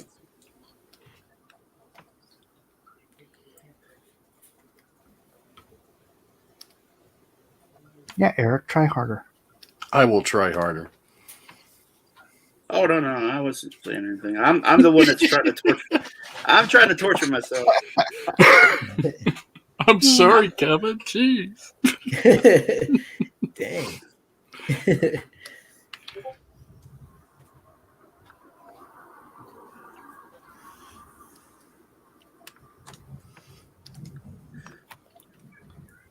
I know you won't leave me. I refuse to let you go. All right, I quit. No, you don't. There's no quitting in D&Q.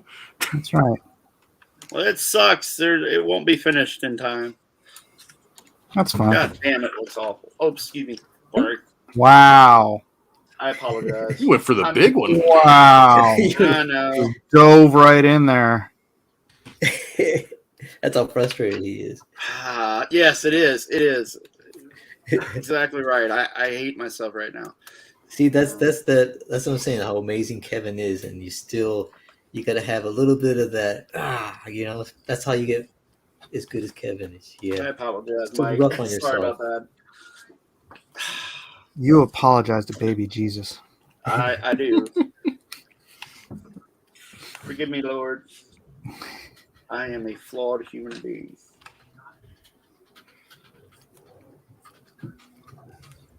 Man, the Jesus guy is all. You should apologize for that Jeremy Renner drawing. Oh, Mike's trying to take advantage and rub in now.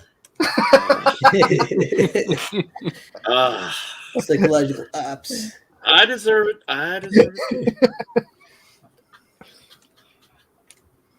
That's okay. I deserve it.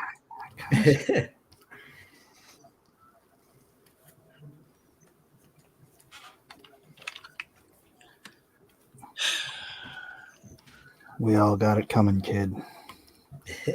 I always say that every time someone says he had it coming. I say that my brother gets irritated every time I say it. We all get it coming. Like, all right. You know what you're quoting, right? Yep. Are we talking about Unforgiven? Yeah. Yep. We all have it coming, kid. He's like, I haven't this is it coming. I haven't seen that movie in years, and I still remember stuff from it. Love that movie. Yeah, It's one of my top Great five. movie. Top five. I only seen it once, and I still remember the line. Hell of a thing, killing a man. You take away all he's got, all he's ever gonna have. Yeah, that line. Yeah.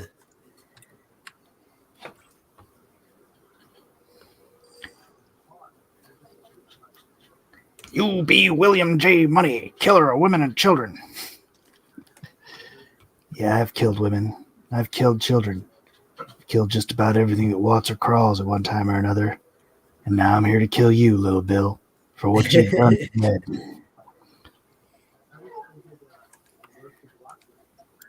Little Bill. Gene That's the Hackman. best part of that movie, that moment.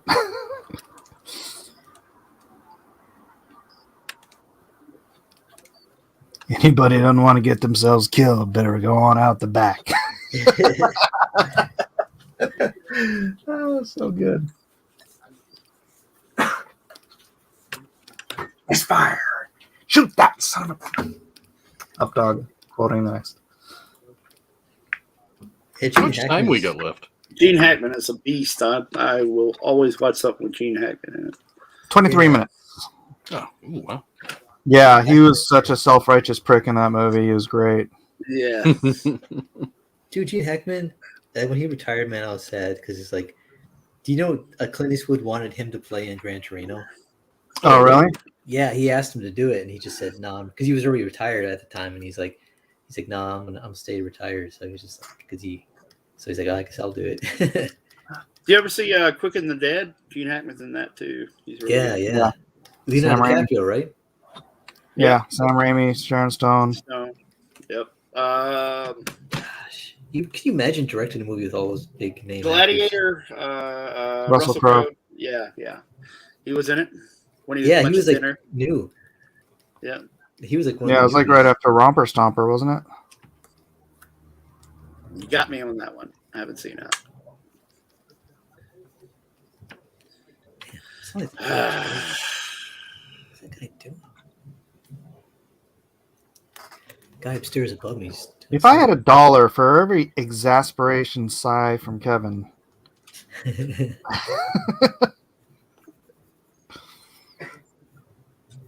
are you okay, Kevin? No, I'm better than this, and I know I'm better than this, and it's really aggravating me. Yeah, but at least this is on display for everyone. Yeah, exactly. I think it's only you, Kevin. 'cause- Hey, man, he choked on live stream. Check it out. Dude, crash and burn. I'm sure it's a lot better than you're thinking it is. yeah.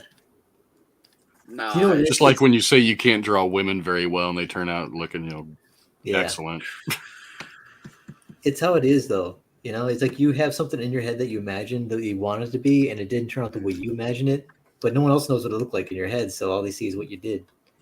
And they're like, That's why I never imagine anything in my head. I just work it all out on paper. So you're never disappointed. Well, it's more like I expect a certain level of quality, and it's not there, and I just keep trying to paint over it and fix it, and it just gets worse and worse and worse. You know, if you had done that on a tablet, you could have just changed it. I could have, but I'd still take the time. It would still take the time to try to keep working at the likeness, So Yeah, not but that's sure- the thing is like if I wanted to, I could take this head and just like select it, right? Mhm. And then I could be like, oh, you know what I'm gonna do? I'm gonna make the eyes a little further apart. Oh man, I should make it. You could just totally like start warping stuff and changing it until it's like. I haven't learned to do that yet. I got to learn those techniques because I haven't learned that yet. It's called cheating. It's called. Yeah, John Wick points out that Kevin's daughter got her exorcism apparently because she's quieted down. Yeah. Either that or we can't hear the shallow, rapid breathing. You're prepared to get freaked out? She was doing all that over Minecraft. So Oh, well. You know what? I gotta say, I felt bad because I actually was playing. I had my Thor Ragnarok moment where I was playing a bunch of kids in Fortnite, and I was getting frustrated. And I just realized, I'm like, these kids sound like they're like 4 or 5 years old. Why am I getting so angry? Oh yeah, dude. Micah will just scream, dude, playing games. Oh my gosh, these When kids the they're using frustration hacks. kicks in, he just like, it's funny. They're using hacks though, and then they even admit it, and then they still think they're great. They're like, I'm better than you because I died less. I'm like, you're using hacks. You're like, yeah, but you died more. And I'm like, oh my god, what don't you get about? I go, it's not even you playing, man. You might as well have your mom play for you and then take the credit. Oh, And then after I got offline, I was like, why am I yelling at a bunch of kids? Like, what am I doing? I was like, ask God to forgive me. Like, I hope I didn't ruin their day. It's like some old guy came on and was bragging on us. God's all, you got wrecked, man. Yeah. oh Lord. You got wrecked. Get wrecked, man. Get wrecked, man. Oh man, I was so mad though. It's like they were like, I was like jumping from a cliff, and in midair they'd snipe me one shot. Bam. It's like, yeah, that's not. Dude, I just can't play Fortnite. I just freaking get, yeah. Dude, and when I play though, I get in the top 3 every time out of 100. I'm like, and well, not every time, but most of the time. And it's exhilarating because I come up with techniques of how to freaking beat these guys. And usually what I do is I lay low until the last 2 players are fighting it out, and then I come out and snipe the last one or something. I pick them off the weakest one, right? But That's great. I only do that because that's what they do. That's the technique that they use. There's like in that game, the battle, it's kind of like Battle Royale, where the island shrinks, right? And Yeah. it gets smaller and smaller. And then I look on the player map, and there's still like 10 players left in a small, and I go, where are they? They're nowhere to be found because they're all hiding, waiting to get the kill. Yeah. As soon as you get engaged in a fight with somebody, all of a sudden you get all these sights of fire coming at you. It's fun. When I was a kid, I used to like playing army with my friends in the neighborhood. And I think maybe that's why I still kind of like that type of thing. I don't know if you guys play. Do you ever play military games like when you're a kid? Oh. Man, I used to love that. I think that's why I still like that, like laser tag. We played that. That was fun. We got skunked by a bunch of college girls the last time I played. They were like pretty good. They knew we were new at this, so they were like, Where are you playing laser tag? It's closed down. I think it was like it was in Point Loma. Oh, not the Balboa Park place. The stadium that was at the Stadium Boulevard, not Stadium Boulevard. What's it called? The Point Loma where they have the flea market, and yeah, but it's closed down now. It's like it used to be next to Chuck E. Cheese, I think, around that area. And we went in there. Oh. Okay. I got you. Yeah. And there's a Panda Express there, and there's a Rosecrans. Sorry. Yeah, Rosecrans. That's it. Yeah. And man, we went there, and I took my then she was my girlfriend, and we went there to play laser tag as like an anniversary thing, and there's all these college girls there, and they saw her and I, and they're like, "Hey, you want to play with us?" I'm like, "Sure." And they're like, "Yeah." We were teamed up with like a dad and his little like 8-year-old son, and they were like, they were bouncing us. And they're like, "Good game." I'm like, "Yeah, right." It was fun though. I like that Can't type win of them stuff. all, Matt. Can't win them all. Yeah, I felt bad for pistol whipping that one girl though, because it was a reflex. It was a reflex. She just popped out in front of me like, ah. Oh. No, I actually came close to doing that once we were playing because someone just jumped right out, and I'm like, "Wow!" We just all assumed you were serious. Oh, no, I didn't really do it. I mean, I was close at one point, not because of anger. I was just like jumped, like, "Whoa!" Actually, someone almost pistol whipped me, and they hit my gun though. All right, 15 minutes, lads. 15 minutes. So, is everybody already set up Thanksgiving dinner? I mean, you got your turkey or you got whatever pizza, whatever you I got. got a turkey from Costco today. Ooh. Do you already 21 cook it? pound organic turkey. How much did that cost you? Like $56. What? No. Seriously? Yeah, they had the butter balls for like freaking 99 cents a pound, but I know my wife, she'd want organic, so Oh, yeah, organic. Yeah, yeah. It's not frozen and all that right. antibacterial stuff. Yeah. Well, you had a big family, so. Yeah. For me, guess what we got today? We put it in the fridge. Pizza. Well, that's actually, we were going to get pizza, but my dad's like, you know what? He's like traditionalist guy, so he's like, I want like sides and stuff like that. So we actually went to Phil's Barbecue. And Oh no, dude! You should have gone Yeah. to Coops. To what? Coops. Coops? What's that? Where's that? Coops is better than Phil's, although you'd have to drive to Lemon Grove. Oh, okay. That's not too bad, I don't think. My dad used to work in Coops Lemon is Grove. bomb, dude. Coops, what is Although that? last time I went, it wasn't quite as good as usual. Is that turkey? Like ton of traditional dressing and stuff like that?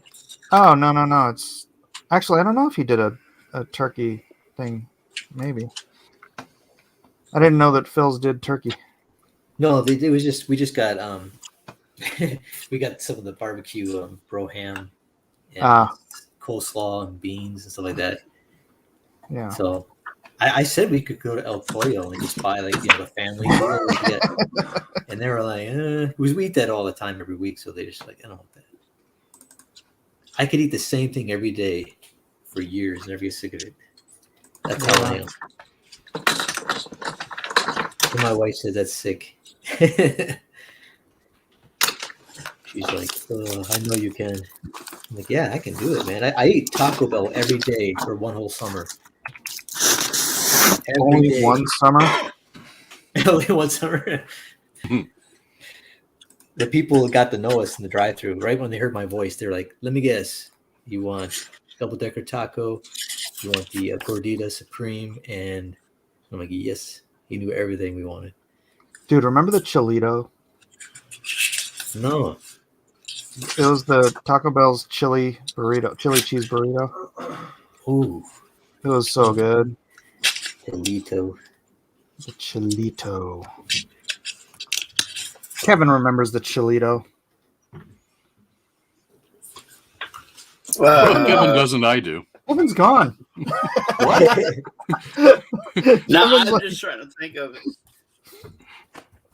No, I'm kicking my own butt because I should be doing better. Yeah. Chilito, Kevin. Chilito. I don't know what that is. It's like an enchilito. You don't remember the Chilito? Eric? I remember it, yes. Good man. All right. Didn't they later make one with Fritos in it, too? Whoa. That kind of sounds familiar. Was it a Frito Chilito? It was a Frito Chilito. That's the only reason they made it, huh? I think so. So it's not the holy for holies. But it's not the Frito Chilito with a Dorito shell. Ooh, that sounds good. No, it doesn't. I hate those Dorito shells. It's like, Really? I love them. what are you doing? Those are classic. I want Doritos. I'll just eat Doritos. Put that crap on my taco. Are you serious? Whoever made that was almost certifiable genius. Yeah, It was my like- kids like them. They like them? Yeah, see? Like, come on, Dad.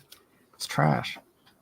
Oh, why? Chilito though. So now I have to make my Chilitos at home. So what I do is I'll take a pound of ground beef and a can of chili, because you don't want just straight chili because it's like too strong or whatever. So, and I mix those together and then I melt some cheese into it and just make a big old fat Chilito burrito. So good.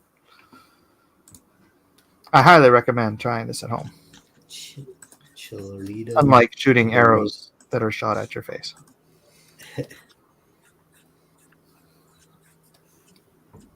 Oh. Eh. Mm-mm-mm. Come on. Jay Hamilton says, "Dang it! Now I want Taco Bell." Yeah, I'm telling you. Now I gotta say though, I'm more of I became a Del Taco guy when I moved out west. It's a good variety. Yeah, Del Taco, man. The Del Taco chicken soft taco is Oh the yeah, bomb. yeah. So It melts in your mouth. That's one thing I do like is I like their bean and cheese burrito with green sauce. yeah, The green sauce is so good. It's just yep. perfect. I Dude, you love. know Taco Bell got rid of the green sauce for a while. I didn't even know they had green sauce. I always know they had the Yeah. red. Wow. Yeah, I don't like the red sauce. No, I'm not the biggest fan of the red, but I like it on the beans when they put it like in that bean cup. Oh, you know what else they got rid of? What? Freaking tostadas. Oh, they got rid of them? Yeah. What? And I go in there and I'm like, hey, I'm ordering it. Oh, we don't have tostadas anymore. I'm like looking at the Mexican pizza. I'm like, you still have tostada shells, right?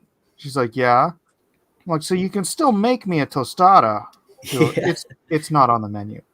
I'm like, Are you kidding me? can you make me a Mexican taco, but just not put all the other stuff or a Mexican pizza?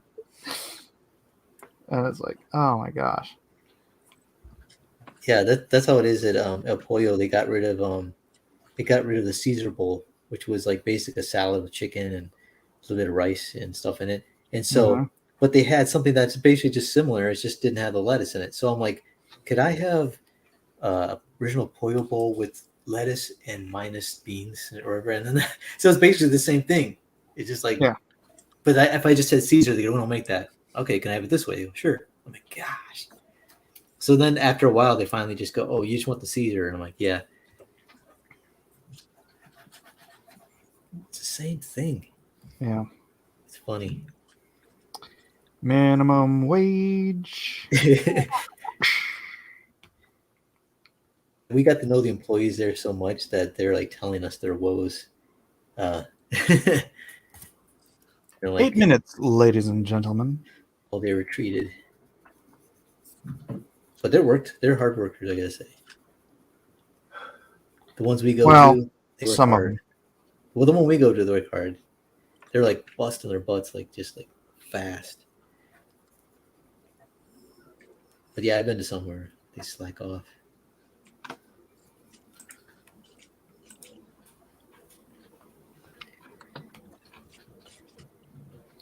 Wonder how much Taco Bell will be when minimum wage is $15 an hour. Well, remember Demolition Man? I don't think Taco Bell is winning the fast food wars.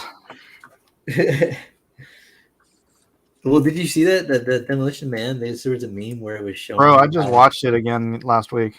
Yeah, and they said it showed you how it was like actual, where it was true, where, you know, the stuff that's going on now is basically what was going on in that movie.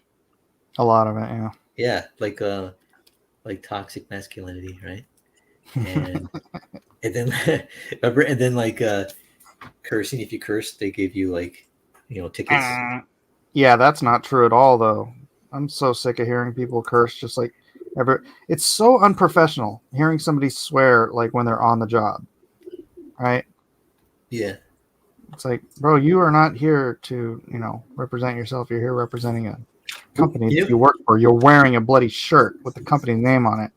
I was shocked when I heard when I first moved out west, and my employees next to me, we were in a cafe that was in where the customers were, and he was like dropping the F-bomb, like, but he wasn't doing it because he was mad or angry. He was just talking like, hey, this, just normal. And I was like, whoa, I go, dude, there's kids here. And he like looked at me like he had legitimately was like, what do you mean? And I'm like, he was just used to talking that way. And I guess his parents talked that way, everybody talked that way. And I was just like, man, where I'm from is like, that's huge, I went to public school, man, and they didn't even curse that much. I remember.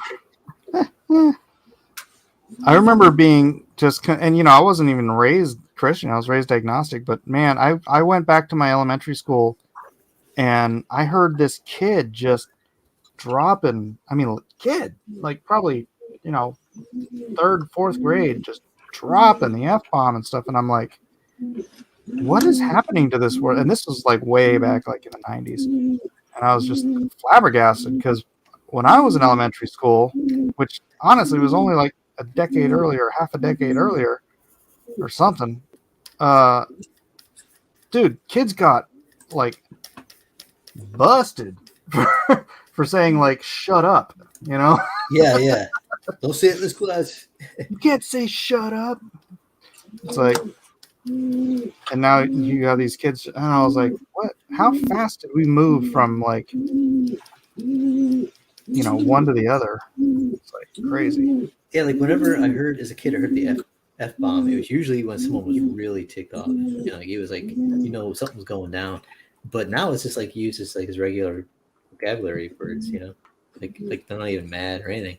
And that threw me off. Like I said, when I moved out here, because I'd never heard anybody use it when they weren't angry. Yeah. So I was like, whoa. And then at first I was like, what's wrong with these people? And then I realized, their parents were really harsh on them growing up. And in my neighborhood out here, you hear parents going, shut the effing door to like their like 5-year-old or something. I'm like, dang. And like no wonder the kids, to them it's just regular language growing up.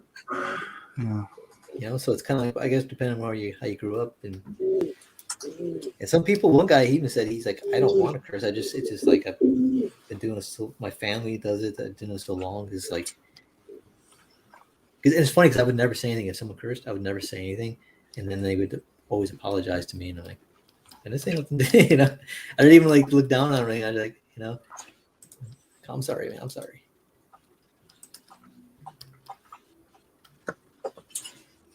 It's just so hard to even get away from it nowadays. Yeah, I gotta say, I'm kind of desensitized now to it, Right. for better or worse.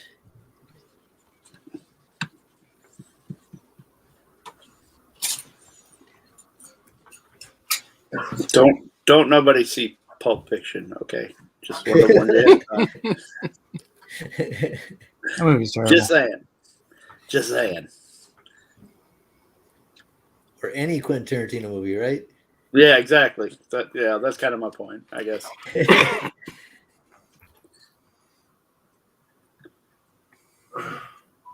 No, my mom and dad never cursed. Like, and my grandfather though, he would only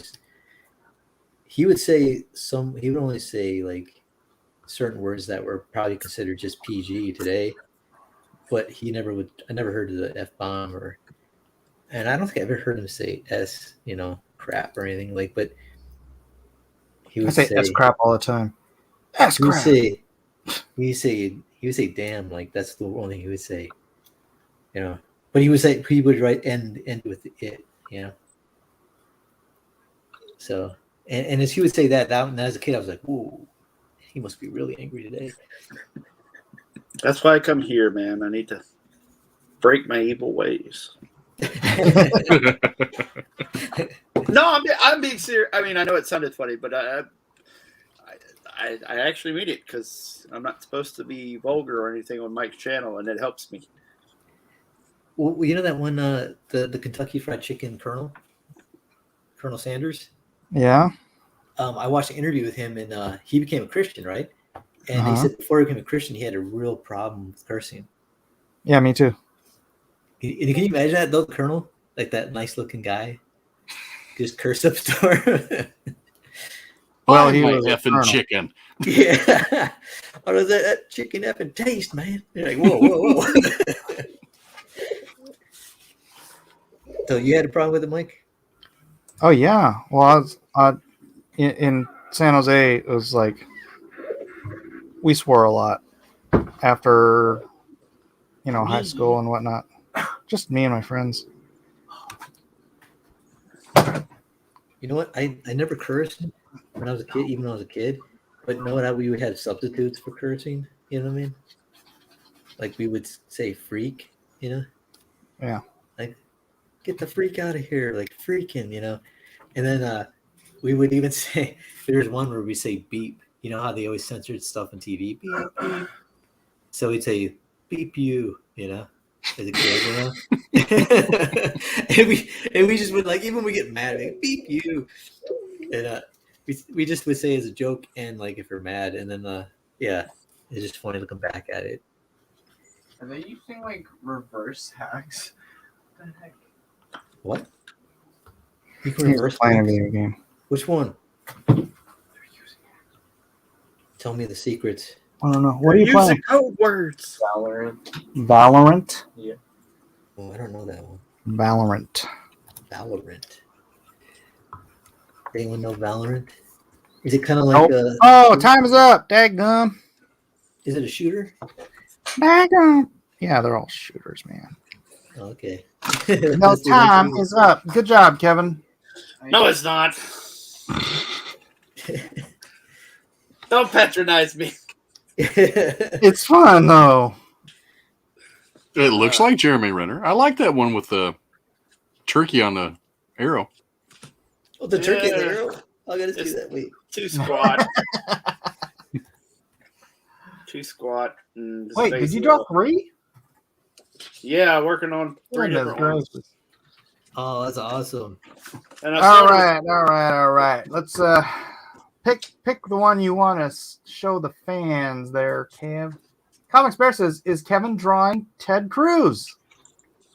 Ah. No. You're bearific tonight. Thank you. Thank you, Comics Bear. Ah. He's very honest. I don't even have a good quip for you, man. I really don't. That's how dejected and horrible I feel. It looks Your good. quiver is empty. Dude, Jeremy Renner's hard to draw. And you did good, man. That's a good one. I'm gonna come back because I can do stuff like this. And Yeah, that's awesome. Oh, It's a that terrible one's Jeremy great. Renner. it is. It looks is like Sean awful. Connery to me. But good job. Good It's so attempt. bad. It came out. I was drawing Jeremy Renner, and it came out like Sean Connery.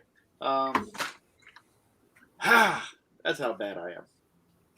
When your head comes off your neck, it's over. Oh, Highlander. wow. I see. Maybe suspect. All right, yeah, that one doesn't count, Kevin. Take it off this. We weren't drawing. I think you already won with that one. I mean, I do. I think it did actually. Yeah. All right, here's mine. Oh, nice. Nice. That's a younger Jeremy Yeah, that's Renner. really nice. Yeah, this is Jason Renner. A slight resemblance, but not the same guy. But where's the bowstring? It's moving so fast you can't see it. Oh. Whoa. It's the Marvel Creative Services version of Jeremy Renner. Creative service. You're not It is allowed to do you're not allowed to do likenesses, but you can make it look like the movie, but not do the likeness. Oh, yeah. Right. Avoid any, copyright. I'm curious. All right, and here is Matt Cossin's signature. That's my signature. Nice. It It looks took just me like 2 hours. His signature looks more like Jeremy Renner than Ooh. mine. Ah, look at that. Nice job, Cossin. He's thinking of Gobble, turkey. Look Steaming at that. turkey.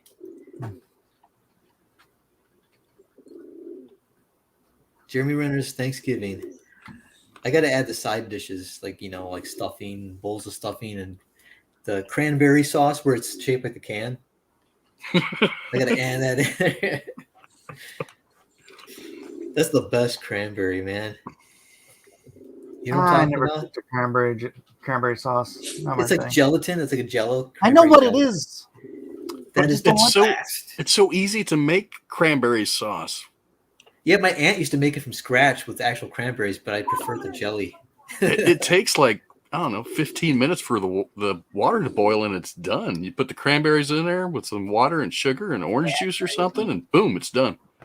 Oh, I should try it once. No. That's how you do it. I ate it out of the can. I'm pretty Yeah, sure that's it what I just did. comes out of a can, Eric. Well, okay. Because you got to slice it too, and it gets a That's right. nice gelatin. That is correct. Yeah, if you don't have cranberry sauce with ridges, you don't have cranberry sauce. That's right. If it doesn't That's come the out looking way like a God can made of it. soup, it's not real. Turkey ear Renner. That is right, John Wick. It's turkey. Turkey ear. ear. And last but not least, here is Eric Hawkins. And I went nice. classic Hawkeye. That is classic, like West Coast Yep. Avengers, right? Was he on West Coast?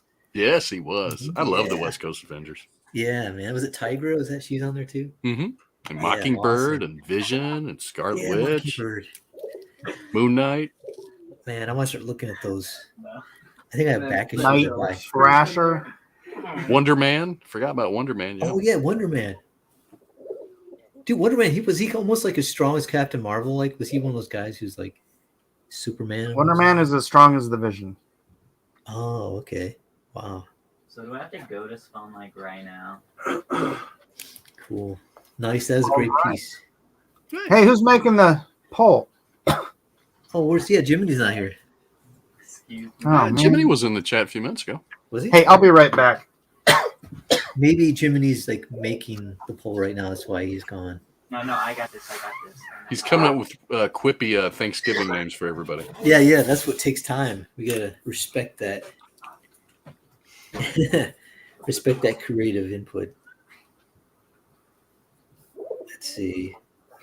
What other? They says, I make it from scratch. I love the sound of the cranberries popping. Popping. They make popping sounds.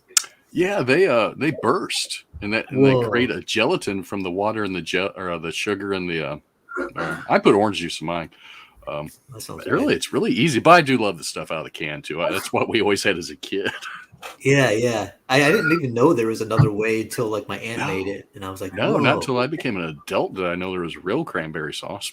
Yeah, I was like, what is this relish? And she goes, it's cranberry sauce. I'm like, what? And You it can was put good. nuts in there and all kinds of stuff. Yeah, she would always do the gourmet versions, and I loved it though. I thought this was great. And but what about this? You know, it's kind of the same level is the stovetop stuffing, like the cornbread out of the box. I love that, man. And my aunt would make everything from scratch, so she made homemade stuffing from scratch, right? Yeah. And everybody would eat the stovetop stuffing box thing first, and then get hers like first, second or something. We all grabbed that cornbread stuff. Yeah, I've love always that. liked the stovetop. Yeah. That's where I am with my diabetes. Love to destroy that. Oh no! Oh no!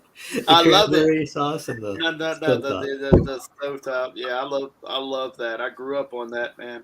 I could eat a box by myself, man. Just put that in a bowl, and Oh, Yeah. easily, yeah. man, it's so Yeah. good. Box of what? Stovetop stuffing.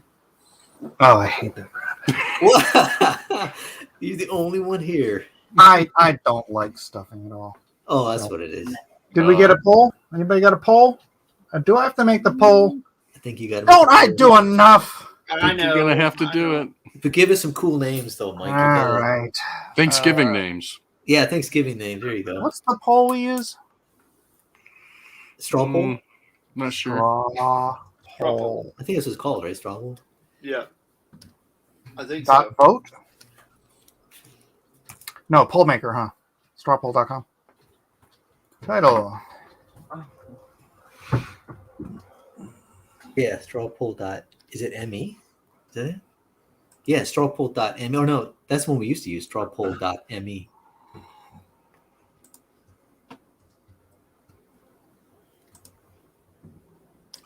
Let's see.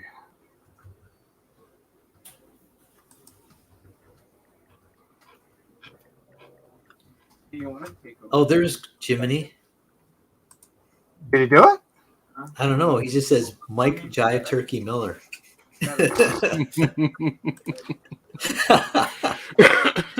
Oh yeah. Hey, Calliope at Night says, you are great, Kevin Sharp. It's a privilege to watch you guys draw every Wednesday and listen to your adorable pigeons coo. Thank you and your friends, Kevin. Oh, See, Thank Kevin, you. bringing joy to the masses. Yeah, I responded to her in the chat too. Okay. Yes.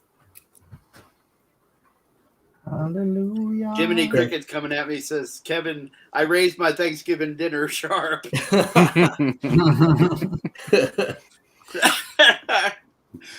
they weren't I pigeons; don't they're turkeys, and that's why pigeons. we don't hear them cooing tonight. I don't. I don't eat pigeon. Thank you. They're called squaw. All right, here we go. Oh, wait. Share. Copy link. Your admin rights are temporary. Oh, shut up. Here we go. Straw poll is in the chat. Oh, nice.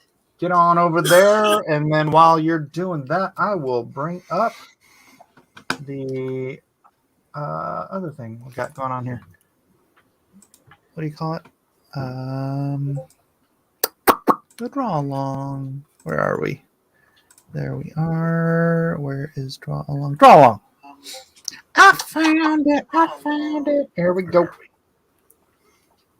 I only care about myself. All right, here we have Alpha Proto. Here is reference. It's old, but I hope it helps everyone. And that is the is that the John Byrne Hawkeye? No, think that so. doesn't look like. No, that's not Byrne. No, that's Keith Pollard, who later did the third edition Marvel. Oh, okay. Cool. I'm at Spawn. Juan F. Soto, for some reason, when I look at my drawing, I think about Michael Keaton. I can't imagine why. Well, where is that turkey? Please, Mr. Purple Hawk, leave me alone. Just go away. Chaz? What? Chaz? Yes. I don't get it. Where Someone am I explain this to going? me. Yeah, I'm a little lost on this one. I usually can get his humor, but I don't get this one. No, Calliope. I don't think Jiminy did a poll. I think He he did. totally flaked this week. He did one. He just put it He up. did? Because I posted one and he's posting the one I posted. Oh, he's posting one you posted. Okay. Never Yeah. mind. All right. Now we have Booster. Why am I still in this Discord? Kiwi. Happy thanks. No, my lamp.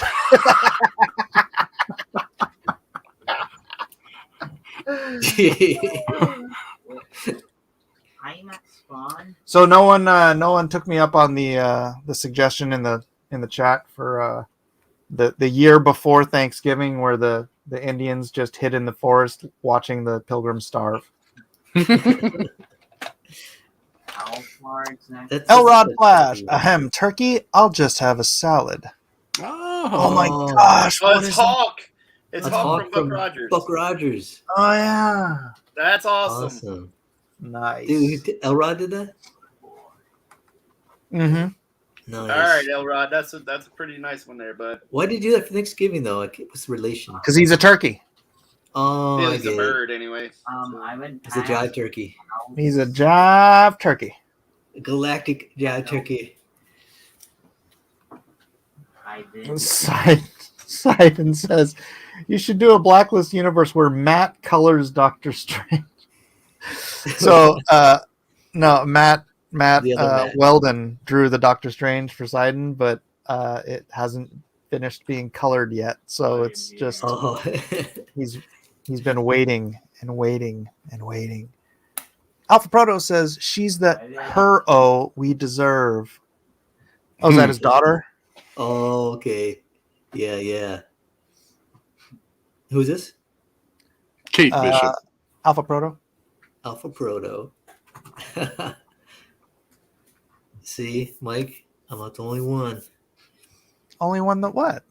Notices the girl power stuff to try to do with all this. These Well, shows. it's a thing. Yeah. Elrod says the older Jeremy Renner gets, the more he looks like a Oh puppy. my god. Gosh. Holy cow. Mr. Motion says I decided to draw a Native American version of Hawkeye. Whoa. Nobody drew Oh. Hawkeye from MASH. Oh. Sidon says, haha, wrong Matt. Apologies. Yeah, that's not cousin. No problem.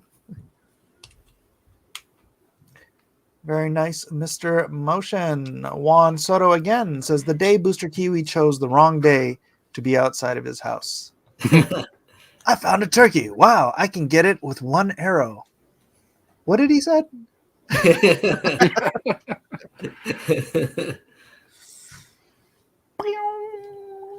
I wonder how kiwi tastes. Tastes sweet. Especially with the seeds. Two Banana Mike says, with Thanksgiving here, this is what I chose: planes, trains, and automobiles. Oh yeah. Oh, cool. That is pure Thanksgiving right there. Those aren't I'm gonna watch that. pillows. Thanks for reminding me. I'm watching that tomorrow evening. Yes. Awesome. Nice John Candy too. Who is this again? That is Two Banana Mike. Two Two Banana Mike. And Elrod says they took his family, they took his eye, but science gave him the Hawkeye. Oh Wow. Lord. I don't think it would fit. I mean, Hawkeyes are like really like tiny little. Yeah, can you imagine that if they gave you a tiny little Hawkeye? How crazy, creepy that would be. That would be, but he could see like a hawk, right? So I mean, Right? the size wouldn't matter. It would just that's awesome. Yeah, what if you just had like telescopic vision, but you couldn't see things up close? Well, you have the other eye. You just squint with the other eye. Well, that's closed. why I wear bifocals now. Yeah, there you go. That would solve the problem right there. Like I can Bifocals see on the hero. 4 miles away. Hey, what's that sign say? I have no idea. Honey, what if Hawkeye was a teddy bear, an animated teddy bear? Gosh, I want to do some That's animation. cute. Animation is fun. That's cute. Whoever's handing those arrows. See that? Great job. And he's doing the Lars Anderson version, Lars Mm. Anderson. right? Just catching an arrow and then shooting it from the left side, from the right side of the bow. Very nice. She was paying attention. Amy says, "Happy Thanksgiving, Hawkeye and Echo." Echo. Nice. Echo. Cool. He's wearing a turkey hat. Very cute. Who's Echo? I don't know. Daredevil, antagonist and frenemy, something. I don't know. Oh, Something like that. That does sound familiar.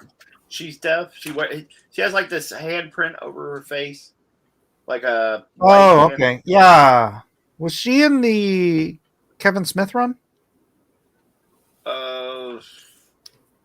Daredevil, no. This was later with David Mack. Well, I don't know. Was Kevin Smith writing some of David Mack's stuff? It was it was shortly after, though. Yeah. Don't get right. Alpha Proto, this is just a sketch. If I had time for another drawing, I would have finished this maybe later. Ah, I see what he was doing. Very nice. cool. All right. And don't forget, everybody, to go and leave a comment or 12 on the previous exciting episode of Drawn and Quartered so that one of you can win a wonderful print from tonight's competition. Eric, let's start with you. No, they're all so good and so many cute ones. Boosters made me laugh. And all the little cute ones are great, but I'm going to go with Elrod with the hawk because that just brought back memories of Buck Rogers. Yeah. That's funny. I couldn't place it until you said it. Matt Cossin. So many good ones. We'll come back to you then. Kevin. I'm just going to say the same thing Costin said. You're going to make me figure this out. It was a tie between Amy and Elrodimus, but I don't want to be mean, but I'm going to lean into the Elrodimus one. Which Elrod? The hawk from Buck Rogers. Oh, okay. Well, that's 2. Matt. Let's see. I had to give a shout out to Alpha Proto. Give a shout out to Booster. Actually, like Boosters, and also Amy. And but I'm going to have to go today with Elrodimus Flash 2. Is that All right, I'll go with it just to on. make it unanimous. Congratulations, Elrod. You are today's pros pick. I won't do the pick your nose joke. Let's go now to who drew Bippity Boo. Let's see the results. We've got 20 votes. We've got 29 viewers. Close enough. Wow, we've got a 3-way tie for silver place. And the winner tonight, Eric, West Coast Avenger Hawkins. All right. There Awesome. you go. Thank you, everybody. I haven't won in like 2 years. Awesome. By the way, I got Kevin, I can't draw this sharp, Mike, Jive Turkey Miller, and Matt, Taco Bell Thanksgiving Cousin. Yes. Congratulations, one and all. Let's go to last week's episode. Oh, let me do the, where is it? Random comment, pick a random comment picker. And go back to last week's exciting episode of JoJo's Bizarre Adventure. That was an interesting episode. Oh, after that, I saw a YouTube video where this guy is a diehard JoJo fan. He has like $10,000 worth of stuff from JoJo, like a whole room dedicated to JoJo. I get one of these. There's only 14 comments. Come on, Hey, guys. man. Holy cow. Let's see who they're all by. Yeah, one guy. All right, let's pick a winner. Hey, if you don't want to comment, you can't win. You can't win if you don't enter. Alternate energy. Congratulations. Alternate energy. Congrats. Alternate Congrats, energy. buddy. How do they get a hold of you, Eric? Well, if they're on Twitter, it's ehawkins1971. Or if they want to email me, it's ehawkins1971@gmail. And there's David Brohawk Williams showing up at the last possible minute. Let me switch my camera off here. And let's say thanks to everybody. Let me move this on my face so I can talk to you. Let's go through round and round. Eric, since you are the winner tonight, let us know how people can find and support you.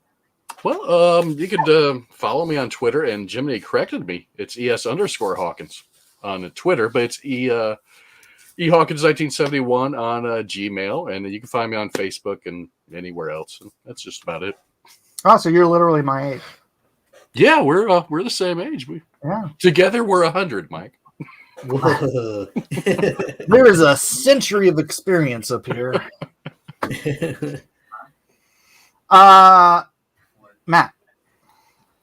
Yes, you can find me at on YouTube and Twitter under Cossin Masked, and also you can contact me there for any commission inquiries or anything. Also, I'm on the Discord over at the Monkey Frat House. Monkey Frat House link is in the description.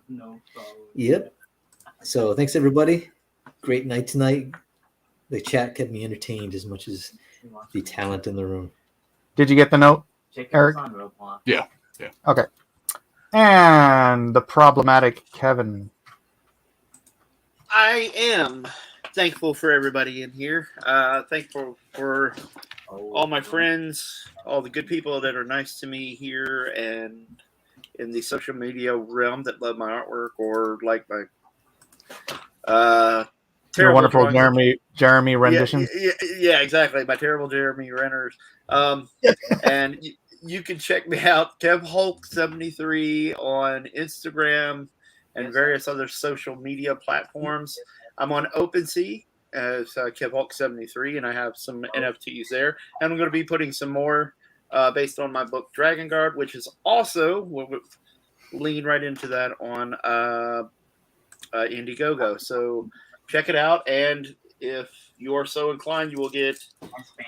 If you buy original art from the book, you will get a hollow foil sticker. Ooh, and nice. and a fridge magnet of the characters, and I'll try to see if I can get that up there a little closer. And thank you, everybody. I appreciate you. awesome Yeah. shot. Have a wonderful Thanksgiving. I hope you're with your loved ones and everybody is healthy, wealthy, and all that good stuff. Amen. I also got the hollow foil stickers for the Funky Monkey Right Frat on. House. You can only get these if you order the metal prints for your NFTs, because I only got 50 of them, and I'm not going to print them again. At least not hollow foil. So these will be as collector's items as stickers can be. These will be limited edition. So I, too, want to thank all of my friends, all of my fans, all of everybody that comes here and spends their Wednesday nights with us week after week. And is just helping to build this Funky Monkey Frat House community. I'm so thankful for the love and support and patience of the people in the frat house and the fans on YouTube. And gosh, I'm just It's amazing. this has been such a blessing these past couple of months.